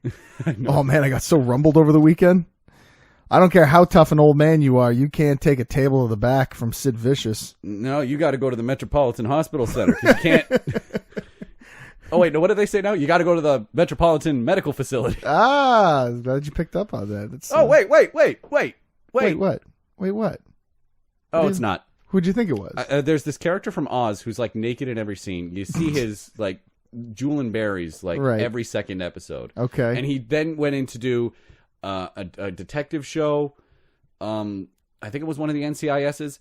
Anyway, he pops up from time to time. He's the lead right now in Happy. You know that? Yeah. Big Show was on there. We did a little. We've talked about this show. So that lead guy. That's what I thought it was. Oh, it was not. I do not know what that guy's junk looks like, but I know what the other guy's junk looks like because I watched Oz. Apparently, you can't get enough junk since you want a David Arquette shower scene in the new remix. You don't have to show the jewel and berries. Shower scenes can be tasteful. Okay, maybe. I actually don't know. Has there been a tasteful shower scene in a movie? I don't know, but I know that this is a pretty tasty scene because we got some Ruffles and some Butterfingers and Honeycombs snackabouts in the vending machine. Gone Girl. Gone Girl had a good shower scene. Yeah. That movie. See, you want to see that movie? I don't know what that says about me as a person, but that movie like creeps me out, and I haven't been able to watch that movie again. This movie I've seen easily over 100 times. Well, it's a different kind of creepy. This one's more of just like, I'm gonna mess with your morality, whereas Gone Girl's like, I'm gonna mess with your head. Yeah. Wait, do you feel like this movie messes with your morality? I mean, how are you supposed to feel about these two characters getting covered in poop and then toilet paper? I love them. I think they're classic heroes for our generation. But should they be heroes, or should that have been deserved for the actions that they have caused? But you haven't seen the whole movie yet. You haven't seen the full journey. I know. But that's why it's questioning morality. I'm questioning it because at this point, so far they deserve it. Martin Landau's dropping, Sal Bandini's dropping some wisdom here, Drew. I mean, you should be paying attention. You know, okay. He's talking about how you don't... wrestling's life. You know, you don't attack a guy, his weaknesses, you attack the strengths. You go right up the middle, and it's the same thing in life. And I'm quoting this movie right now without having to look at the screen. You've never looked at the screen. You haven't looked at the screen once. I haven't needed to. I don't know if they had a deal with Butterfinger or whatever, but Butterfingers get quite a bit of screen time in here. Now, I don't know if you noticed because you were talking about men's ding-dongs in the shower, but Rose McGowan's character was on the phone with Titus Sinclair. Sasha's on the phone with Titus Sinclair, and it's revealed that she's actually a double agent. She's working for Sinclair. That actually makes so much sense. Right? That makes so much sense why she would just accept the bananas. Yes. All right. That makes sense. That makes sense why she would accept the bananas. All right. Sensibility. See, cheers, I told you. Cheers to that. Cheers to that. I don't know, babe. I told you this movie. It gets under your skin, man. It gets into you. It seeps into your pores. You gonna throw up? No. He's upset because you crushed my Butterfinger, baby. And of course, yes, your finger. He's mad about it because obviously, that was scary. You almost spilled your beer on the computer. Spilt my drink all over the computer, but it totally would have been worth it. Yeah, Sean's upset about it. Gordy's upset about it, but they realized. Whoa. Bird. Hold on, I'll do my best Kelso here. Bird. Because you don't have one. Oh, okay. And now we get some Kid Rock with Cowboy off the I know this song far too well. Devil Without a Cause album. Was it Devil Without a Cause? It was Devil Without a Cause. Because my father was just an ass. I'm sorry? He woke me up to this song. I said like one he would time, sing it? Yes. Okay, let me tell you about my father. Okay. So I told him once that I hate this song, Dad. And he's like, okay. The next 5 Saturdays in a row at 8 o'clock in the morning, he would stand outside the bedroom door, blast Cowboy, and start singing it. And after that, when my mother got tired of it, he said, I'll think of something else, and threw a frozen turkey at my bed. Sometimes I wonder about how, the weirdness of your...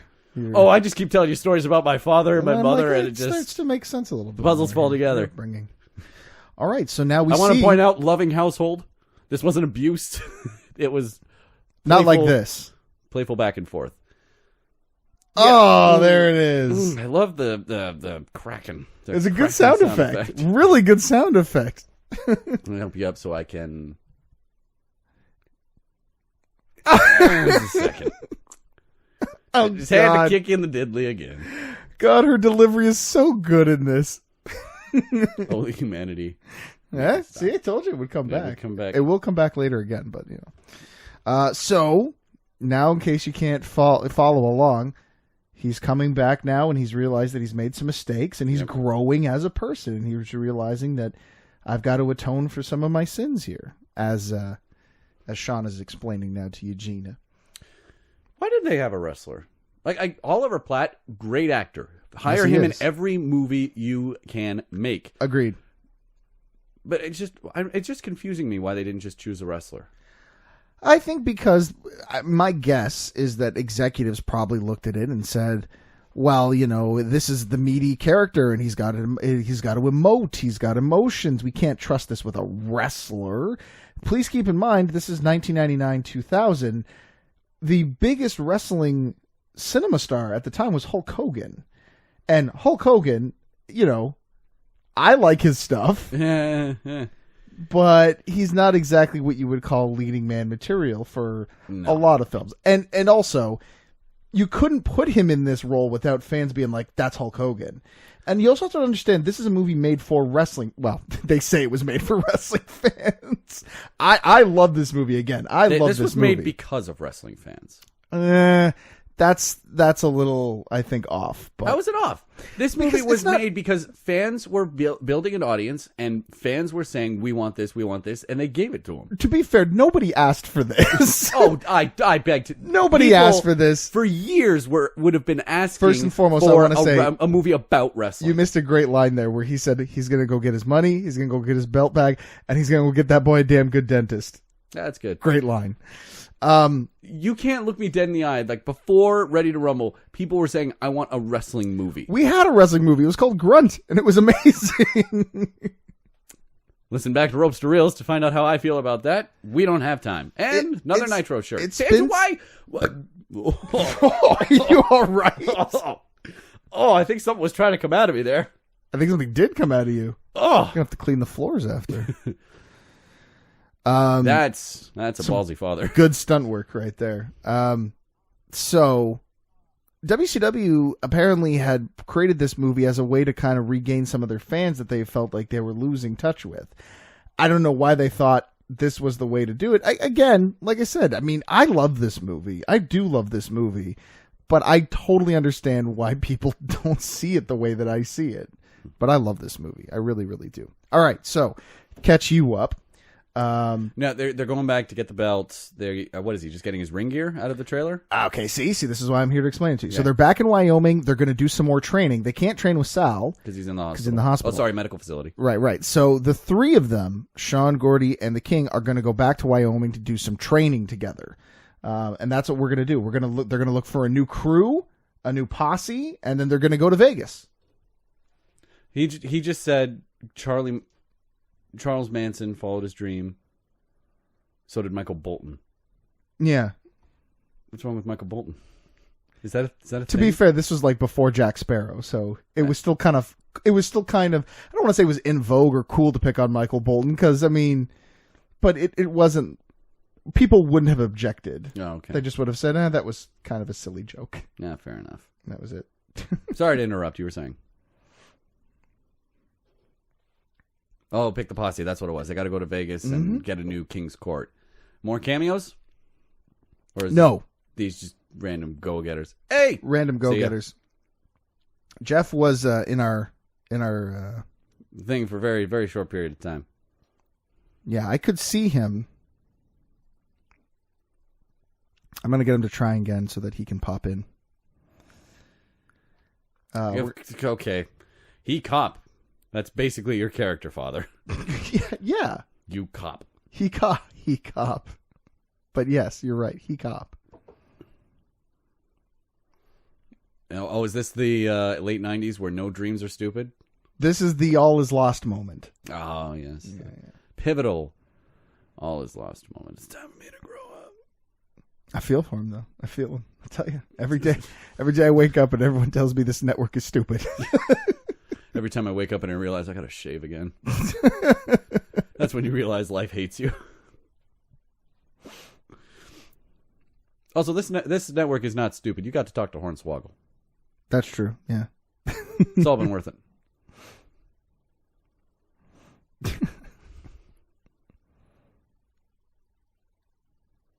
So we're being quiet, but yeah, no luck with Jeff.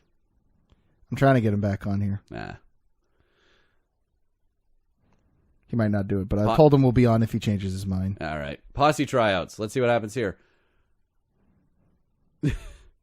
So now we're getting this awesome cover by Biff Naked. Oh, it's the guys from earlier. That's right. They made fun of him, right? And he said everyone knows that wrestling is fake. Sorry, the headstand. So does that feel fake? I actually really love this whole montage. This is a good montage. I dig it. They're going through different gimmicks. Okay. He says he's sorry, but I don't believe him. No, he's not.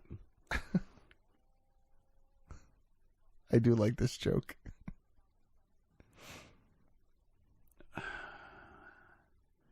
Because he thought it was the auditions for Oklahoma. Come on, that's kind of funny. It's very funny. Because I hope they took him. They don't. Oh, then that's unfortunate. But here's the guys they're taking. Fireman Fred. Good for you, Fred. It's pretty good, right? It's all right. He kind of reminds me of Randy Quaid. A little bit. Well, from Independence Day. Yeah, I see it. Wait, who's the guy in the crutches? Some guy who didn't make the cut, clearly. All right.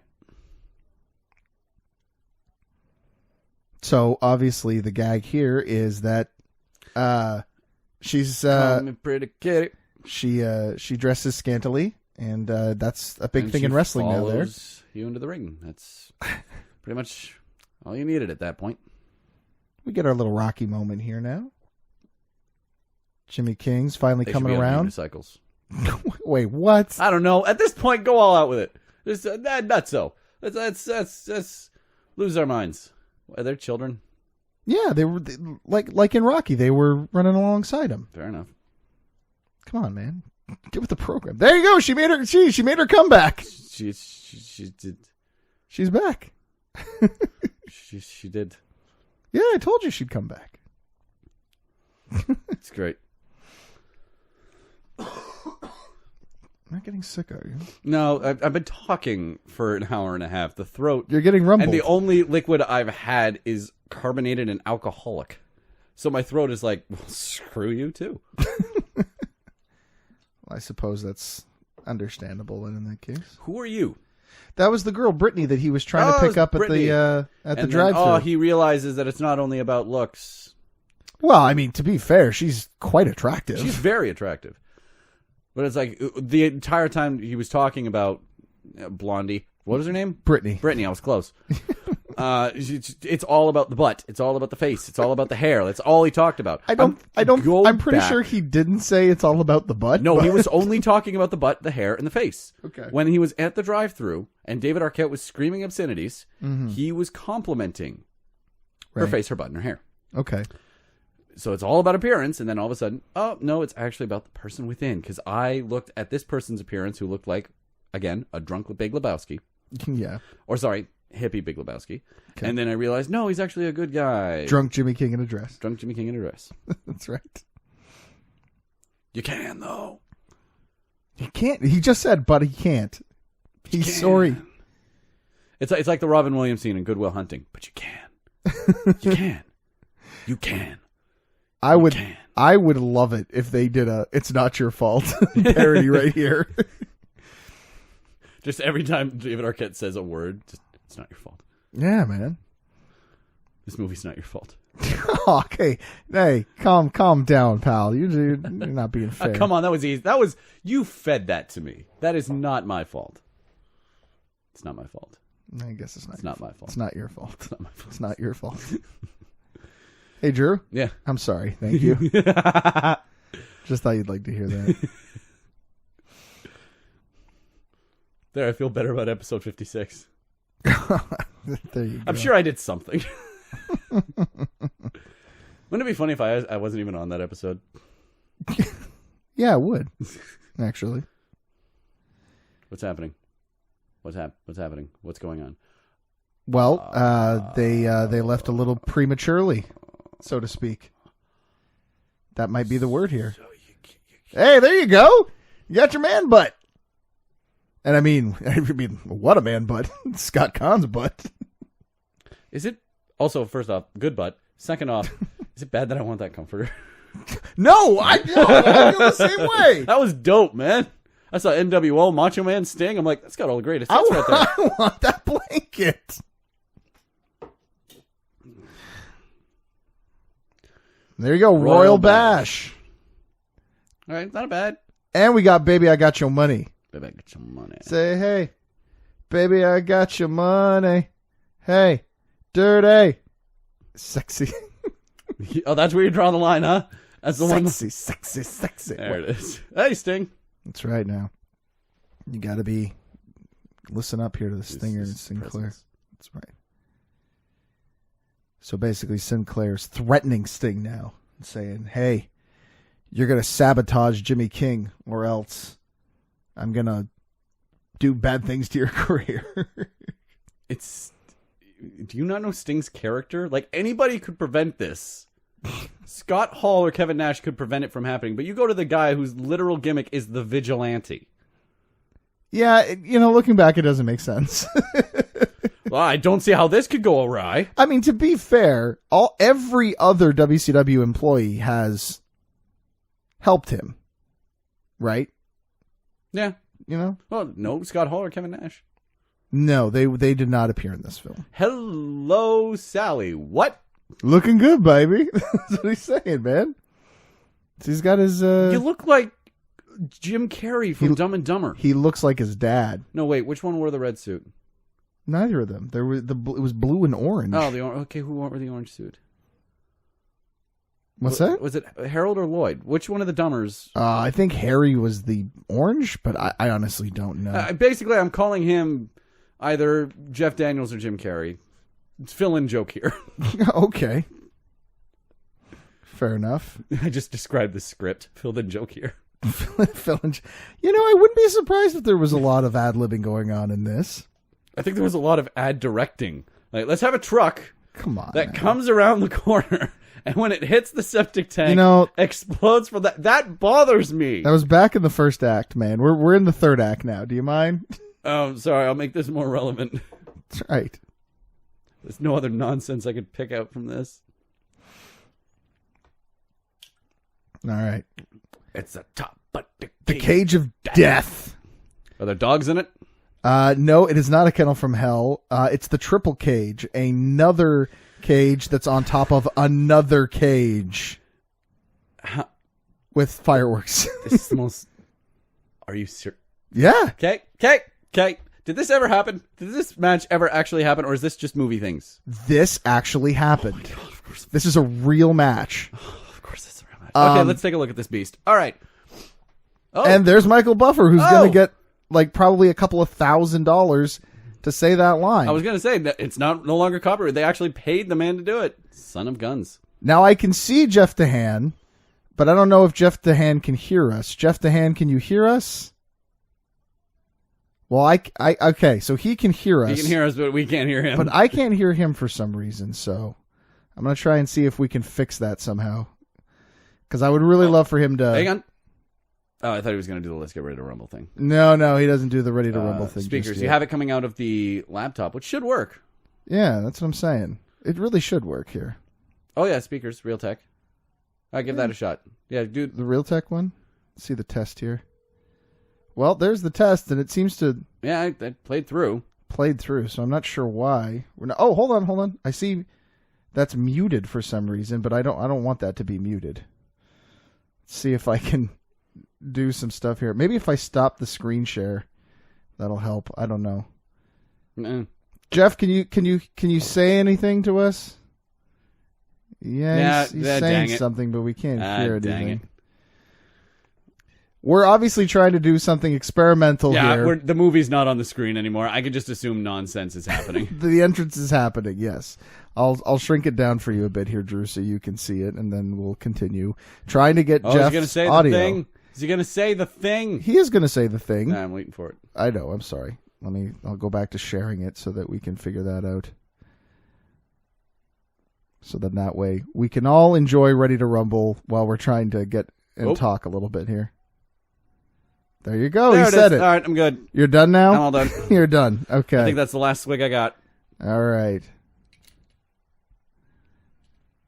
Still trying to figure out how we can get the all right, so now here.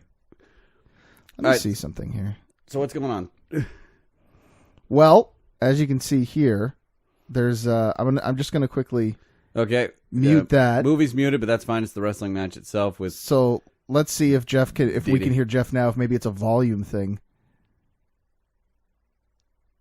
Nah, it doesn't look like it. Yeah, I'm not hearing anything at all. So I don't know what's going on with this here, but we'll keep trying here. Because it's funny because there's a lot of on top of head spots in this movie. Okay, so Jeff At one point, Jeff's thing said that it was muted, which I didn't quite understand. Also, I'm not sure why the screen is flashing like this. What stuff doesn't work? What happened? He threw baby powder in his eyes, but then he handcuffed him. He handcuffed him to the cage and says a very famous line. Wait, what's the rules of this match? You have to climb into the 3 tiers of the steel cage and retrieve the belt. You've got to be kidding me. No, that's legit. All right. It's a real thing. I'm sorry. This was a match that happened. Yeah, it totally happened. It was real. WCW used it as a thing at their pay-per-view. It was a match in which David Arquette actually defended his... Oh, you're back. Yes, I told you she came back. You didn't want to believe me, but I told you she did. I didn't want to, no. I told you that she would. You didn't believe me. I didn't. I still don't. You just She saw showed her. up and I refused. Oh, he's going to do the thing. Oof. The sound effects in this are brutal. You mean in a good way? Yeah, like it sounds like bloodshed. I'm going to try. Don't do it, Dad. Swerve, bro. Jimmy King's. It's Why Jimmy is his King's son son. there? What are you doing? Oh, it's a heel move.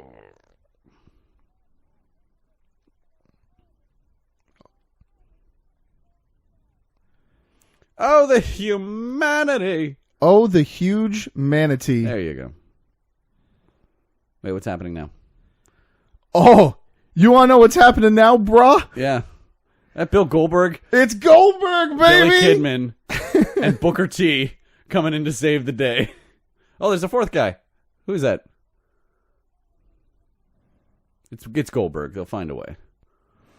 Look at this. What is happening? It's Gordy, baby. Yeah. The blue hell is happening? That's damaging the ring. What is happening? How did? But that what? I know your brain's Also, kind of bang, to bang, diggy, diggy. Thank you. But oh my jeez, what is? Oh, jackhammer. What you're seeing is the greatest moment in cinema history. Honestly, I'm glued. Just like all these guys.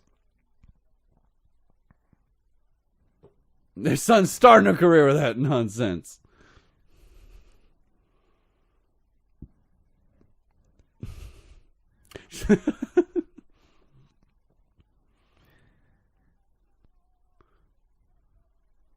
I want to clarify that. It's not really a cup, though.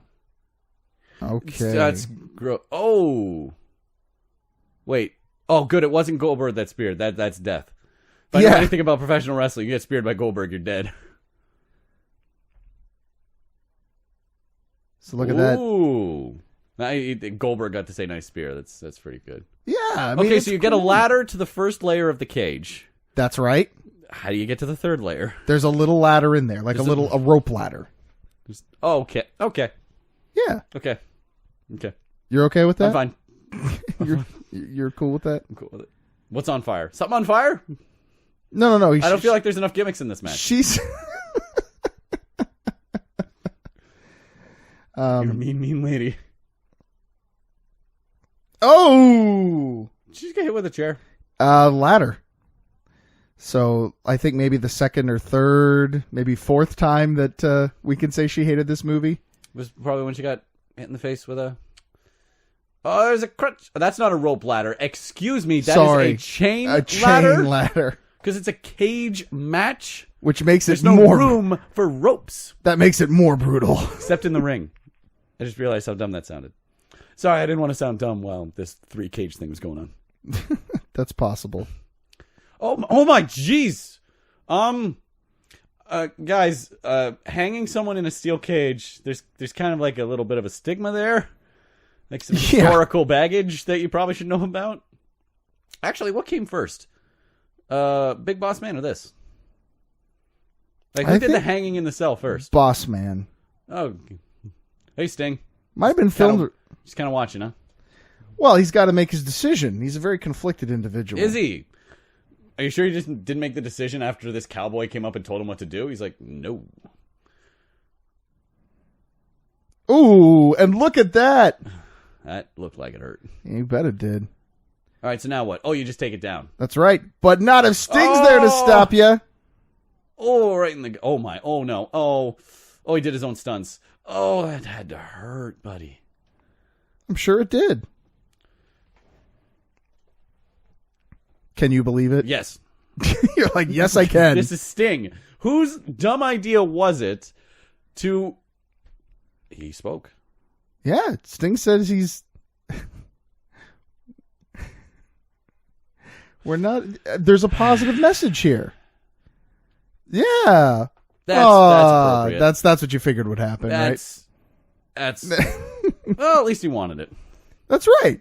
And Sting obliged. The Sting oblige. That is the second Big Lebowski. That's actually, I think, the fourth Big Lebowski reference I've done. Well, to be fair, the line is not the dude oblige. It's the dude abides. That's what I said. Sting abides. Oh, okay. Well, then. I said it right. It just didn't make sense. Oh, okay, then. That's my bad, then.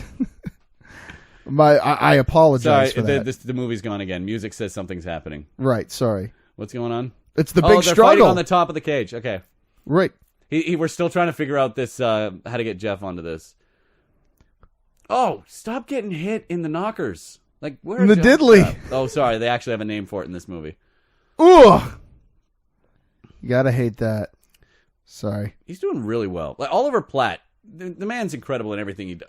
There you go. That's a DDDP. The fourth D is for diddly. There's only 3 Ds in there. Oh. You misused a P for a D. Don't worry, sorry. many men do. Well, very well done. Don't pity me. Are you sure?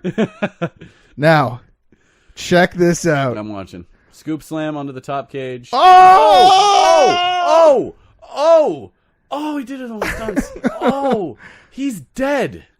He is dead. By God, he's broken in half. I'm hearing ding ding dings, and I'm wondering if that's because we're getting an invite here from somebody. We've got an incoming call. Jeff is there. No, now I'm calling Jeff. This has been a complete disaster, as I predicted it would be. Oh, he's got the belt. Hey, there he is. We actually hear him now. Now we can hear Jeff. Welcome Jeff aboard. Dan. Want a podcast? There you go. All right, I'm going to pull up the movie, and then we can watch the epilogue. He just got the belt. DDP is dead. My timing is impeccable as ever. As always. All right, so Jeff, here we are. We're watching Jimmy King, and yeah, cheering is for something we can't say on the podcast, but there it is. It's for cats. That's for Cheering's for cats. Cheering's for cats. Just like puke. You know what? Actually, come to think of it, puking is kind of for cats. I didn't think about it, but he's kind of right. Of course, they wouldn't be wrestling fans if a guy wasn't wearing a ICP shirt in the front row. Yep. I made wrestling. Okay. Wait, is he just gimmicking, or is he actually mad? He's actually evil, just like all promoters. Oh, okay. See? Not wrong. We made wrestling. The fans made wrestling. That's the lesson. Is that the lesson in this? That's the moral here. I thought it was bananas get you in bed. Well, I mean, that's a secondary lesson. All right. To be No.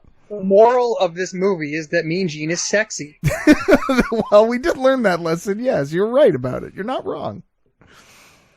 So everybody gets the most amazing battle ever witnessed, guys. I mean, it was certainly amazing. DDP Man. died for this. And there he is, man. World Heavyweight Champion, baby. So now... Wait, why are you talking... The man died in the middle of the ring, and you want to talk about unifying your mother belts? Get a medical facility. Oh, I see. A man dies during Grunt and all, and you think it's a crappy movie, and he dies in Ready to Rumble. It's a masterpiece. It's DD frickin' P. Oh, that's true. That man saved Jake the Snake.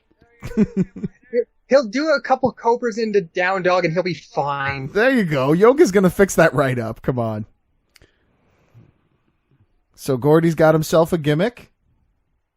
I will bust you. Get it? Because King says, I will... rule. You get it. You understand it. It's not subtle. Nothing in this movie is subtle. Sugar Daddy, not as bad as right. Godfather.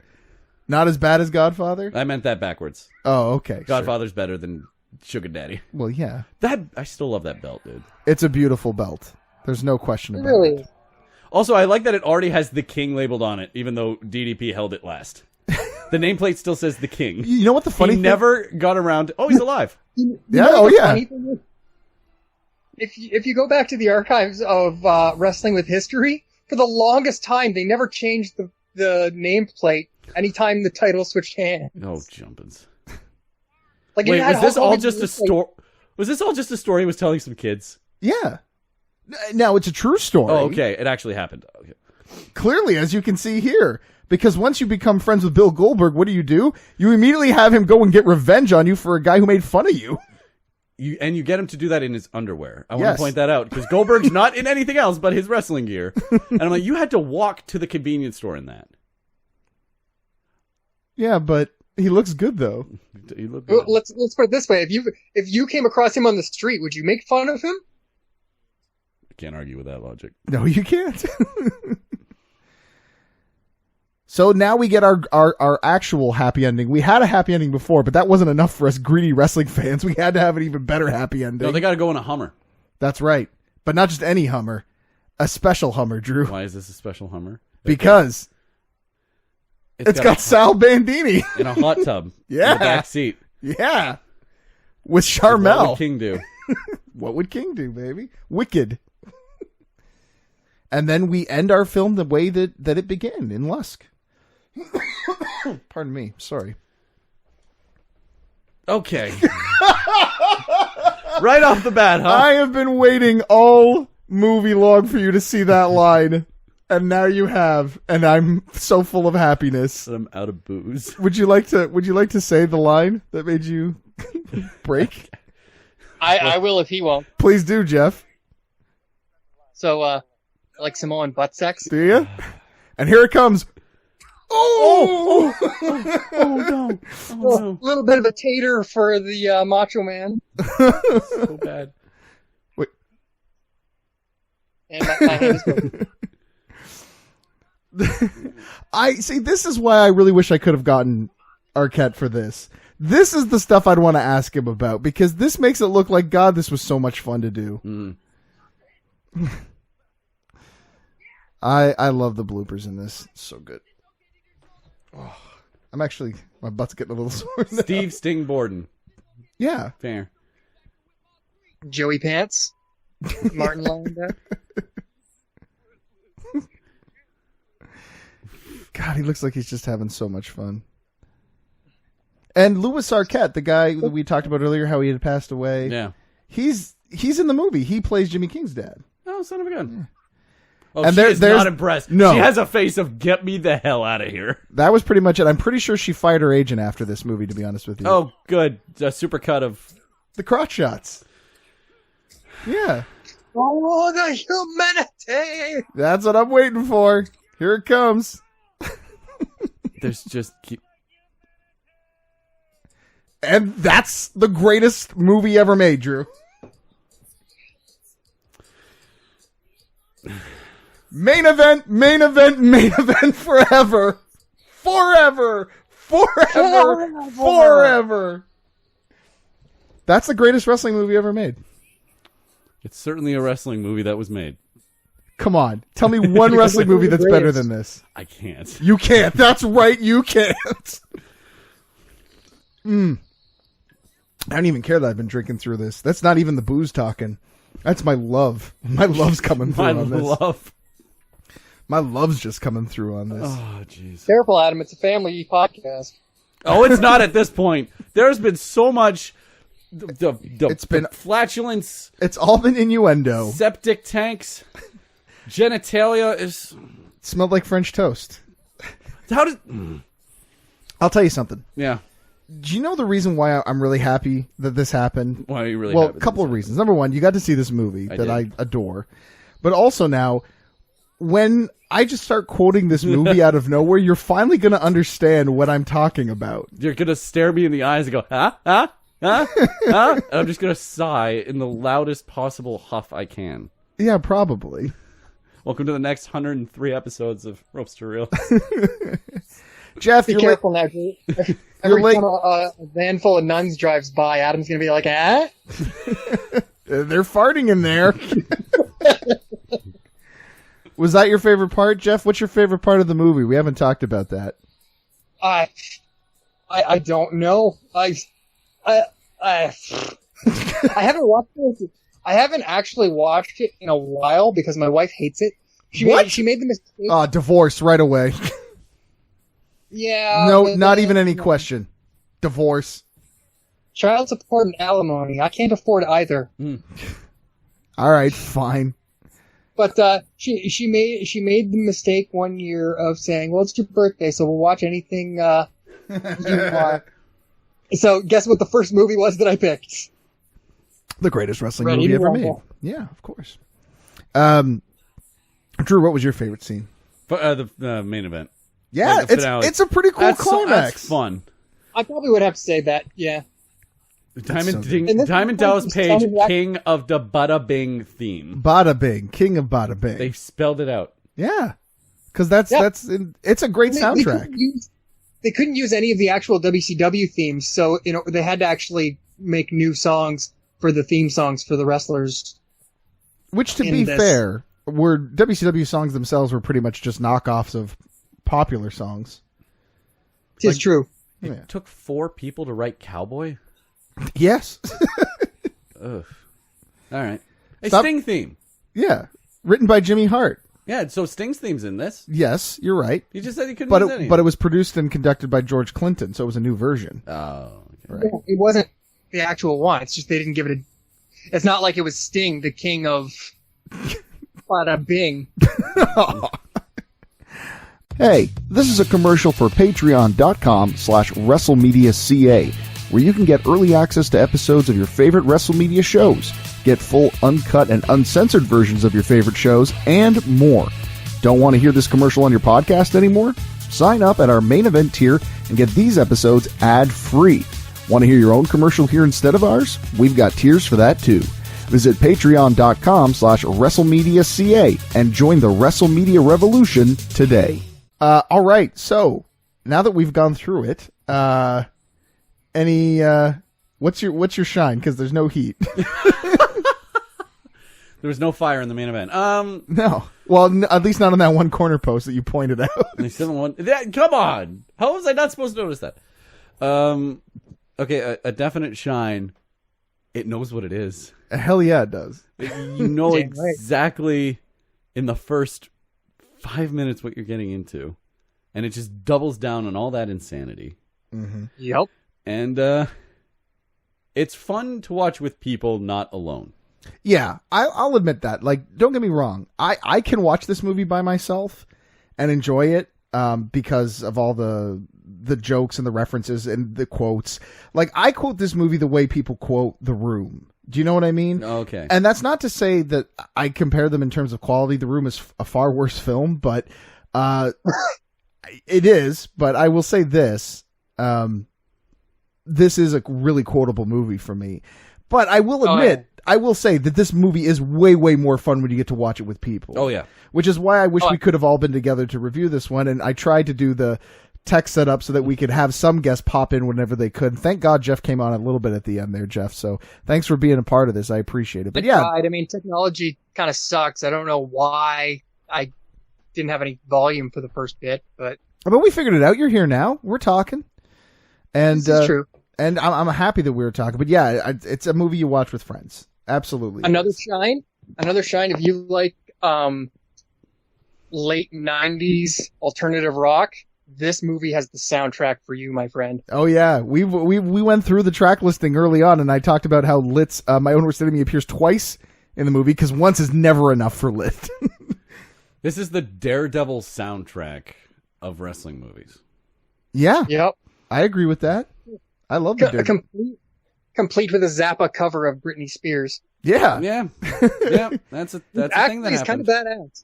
And sexy Scott Can dancing as well. Oh yeah, we saw a butt. So, not just any butt. There was that. Not just any butt. A well-toned butt. Scott Caan's butt. And I want that comforter. Yeah, I think now we've got our new holy grail, which is to find that comforter for Ready to Rumble. I don't need David Arquette to sign the wrestling belt. Right. I don't need the scepter from the king. I need that blanket, man. I want to go on record as saying, I need David Arquette to sign a belt, and I need that scepter from Ready to Rumble. That would make my millennium. Actually, that's kind of a fun thing. What's a prop that you would take from this movie? The comforter. The comforter, yes. 100%. That'd be. I'm sorry. I was talking to Jeff because you've made your stance You were looking me dead in the eye when you said that. Yeah, but I was thinking about Jeff. If I had a nickel. The arcade machine, if the game really worked. Oh, the Jimmy King arcade machine. That's a pretty good one. I think I might have to grab those toys now so I can see if the mouths really did move, like you claimed, Drew. Okay, so Jeff, settle a bet with us Jeff, here. Jeff. So in the scene when David Arquette's with Ginger Nerd, doesn't matter what his name is, he has the king humping some other action figure, and there's this little switch on the back when it moves the switch and it just starts talking, like it moves the mouth of Jimmy. The action figure's mouth moves. I swear it. I'm actually rewinding it right now. I've never noticed that, but it wouldn't surprise me. They were probably like, it's obviously just a toy that was like, right, to look like Jimmy King and everything. So, all right, here's the scene. I don't know. Can you see this, Jeff? Absolutely. Yep. Oh, okay. Great, perfect. So it's before this. It's before this. Yeah. Okay. He humps to enter the scene. Like, see, there they hump. Okay. All right. Oh, actually, that's a moment. Okay. So we're gonna go back here. We're gonna see if this is actually the case. All okay. Right. So pay attention to Oliver Platt's mouth. All right. I'm gonna see. Oh my Nailed God! it! Oh my God! You're Frickin' right. told you. Frickin' told you. And that's the beautiful thing about Ready to Rumble is you can get a little something new every time you watch it. Oh my God. This has been amazing. I love this movie, and I'm so glad that we got to share on this. Real quick before we wrap things up, give me your favorite line from the movie. I can't process. Okay, you guys got to go first because there are so many. You watched it so many times, so you guys both have like a good line. So let me just marinate on this one for a second. Let's go back and forth, Jeff, and just quote this movie. We'll just start rhyming them off. Well, one of my favorites isn't even actually like for it being funny. It's just something that I bring into like real life. Anytime like something goes wrong, I'm just like, it's treachery. It's treachery. It's treachery. Yeah, I remember that. I'm gonna say, I hope his diddly turns black and falls in the crapper. Yes. Yeah. You gotta say it with that venom though. It's hope his diddly turns black and falls in the crapper. All right, your turn. You gotta come back and forth on these. Okay. Well, I mean, the all the lines that are, my dad says it's for cats. That's right. Okay, fair enough. But not cat. We fit those in all the time. I'll say, "Oh, the humanity" from Oliver Platt. "Oh, the humanity." I know it's not really his line, but when I'm saying it, it's an Oliver Platt line. Sal Bandini, want to wrestle? Always a good choice there. Lot of dome. There's a lot of dome coming off of that head of yours, squirrel nuts. Most of the butt fruit settled at the bottom. Of course, knock knock. Who's there? Drunk Jimmy King in a dress. Oh, Drew doesn't know this. Little known fact: whenever Adam and I lived in Windsor, for a Halloween party, my Halloween costume, it didn't pan out, so I didn't get to do it, which is okay because it gave birth to my Emo the Clown costume. But I was actually going to go to this Halloween party as drunk Jimmy King in a dress.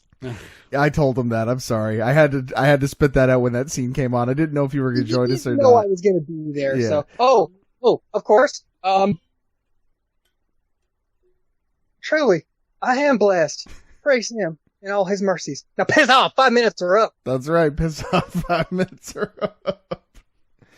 Well, Drew, we've gone back and forth with a lot of lines here. I think if I have to pick my favorite lines, I did kind of laugh when they were doing the allergy bit in the truck.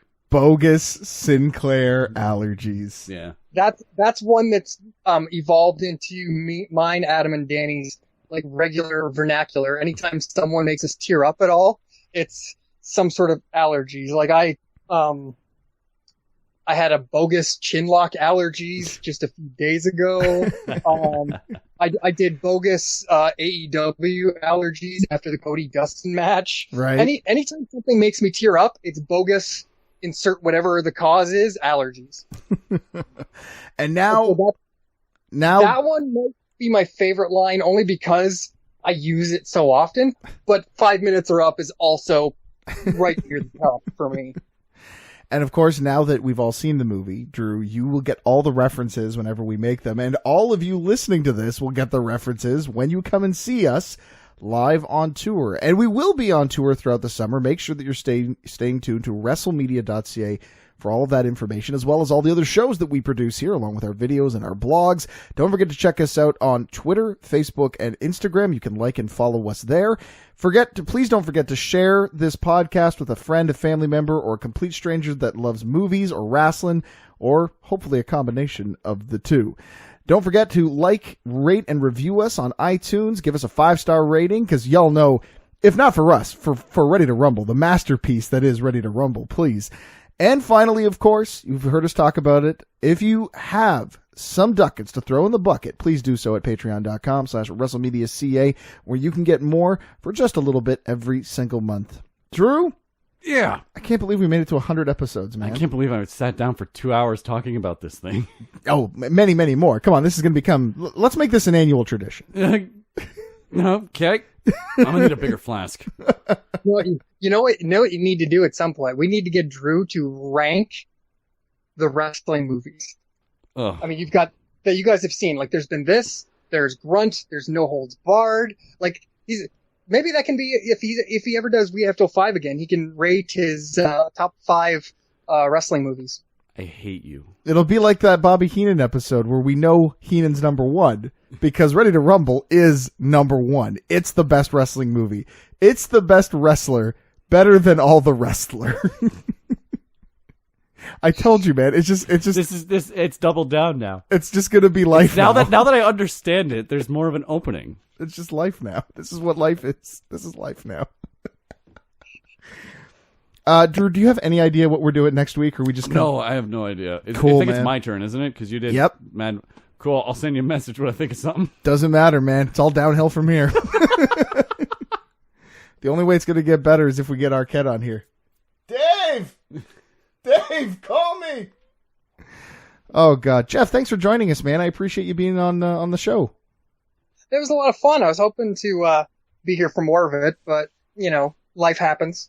Hey, trust me, we're gonna make this an annual thing. I'm telling you, we're gonna do more of this.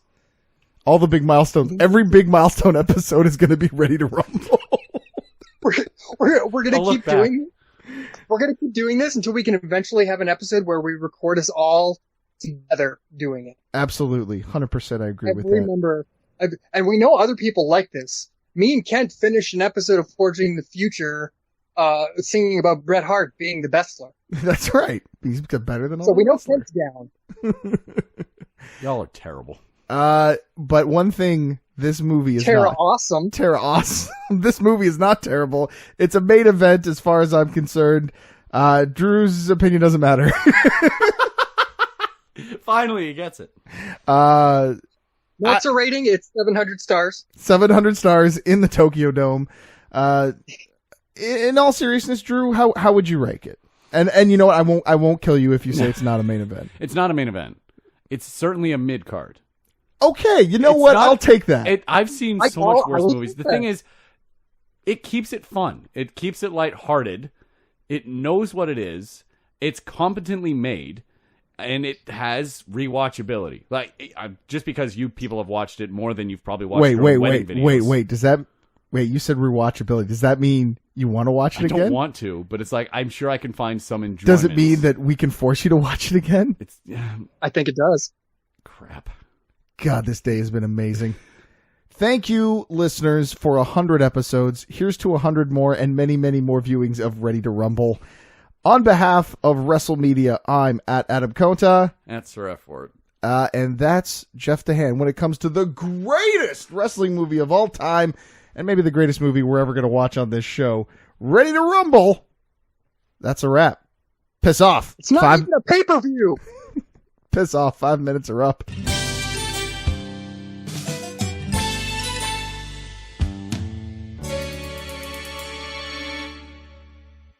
This has been a presentation of WrestleMedia, where everything is wrestling and wrestling is everything.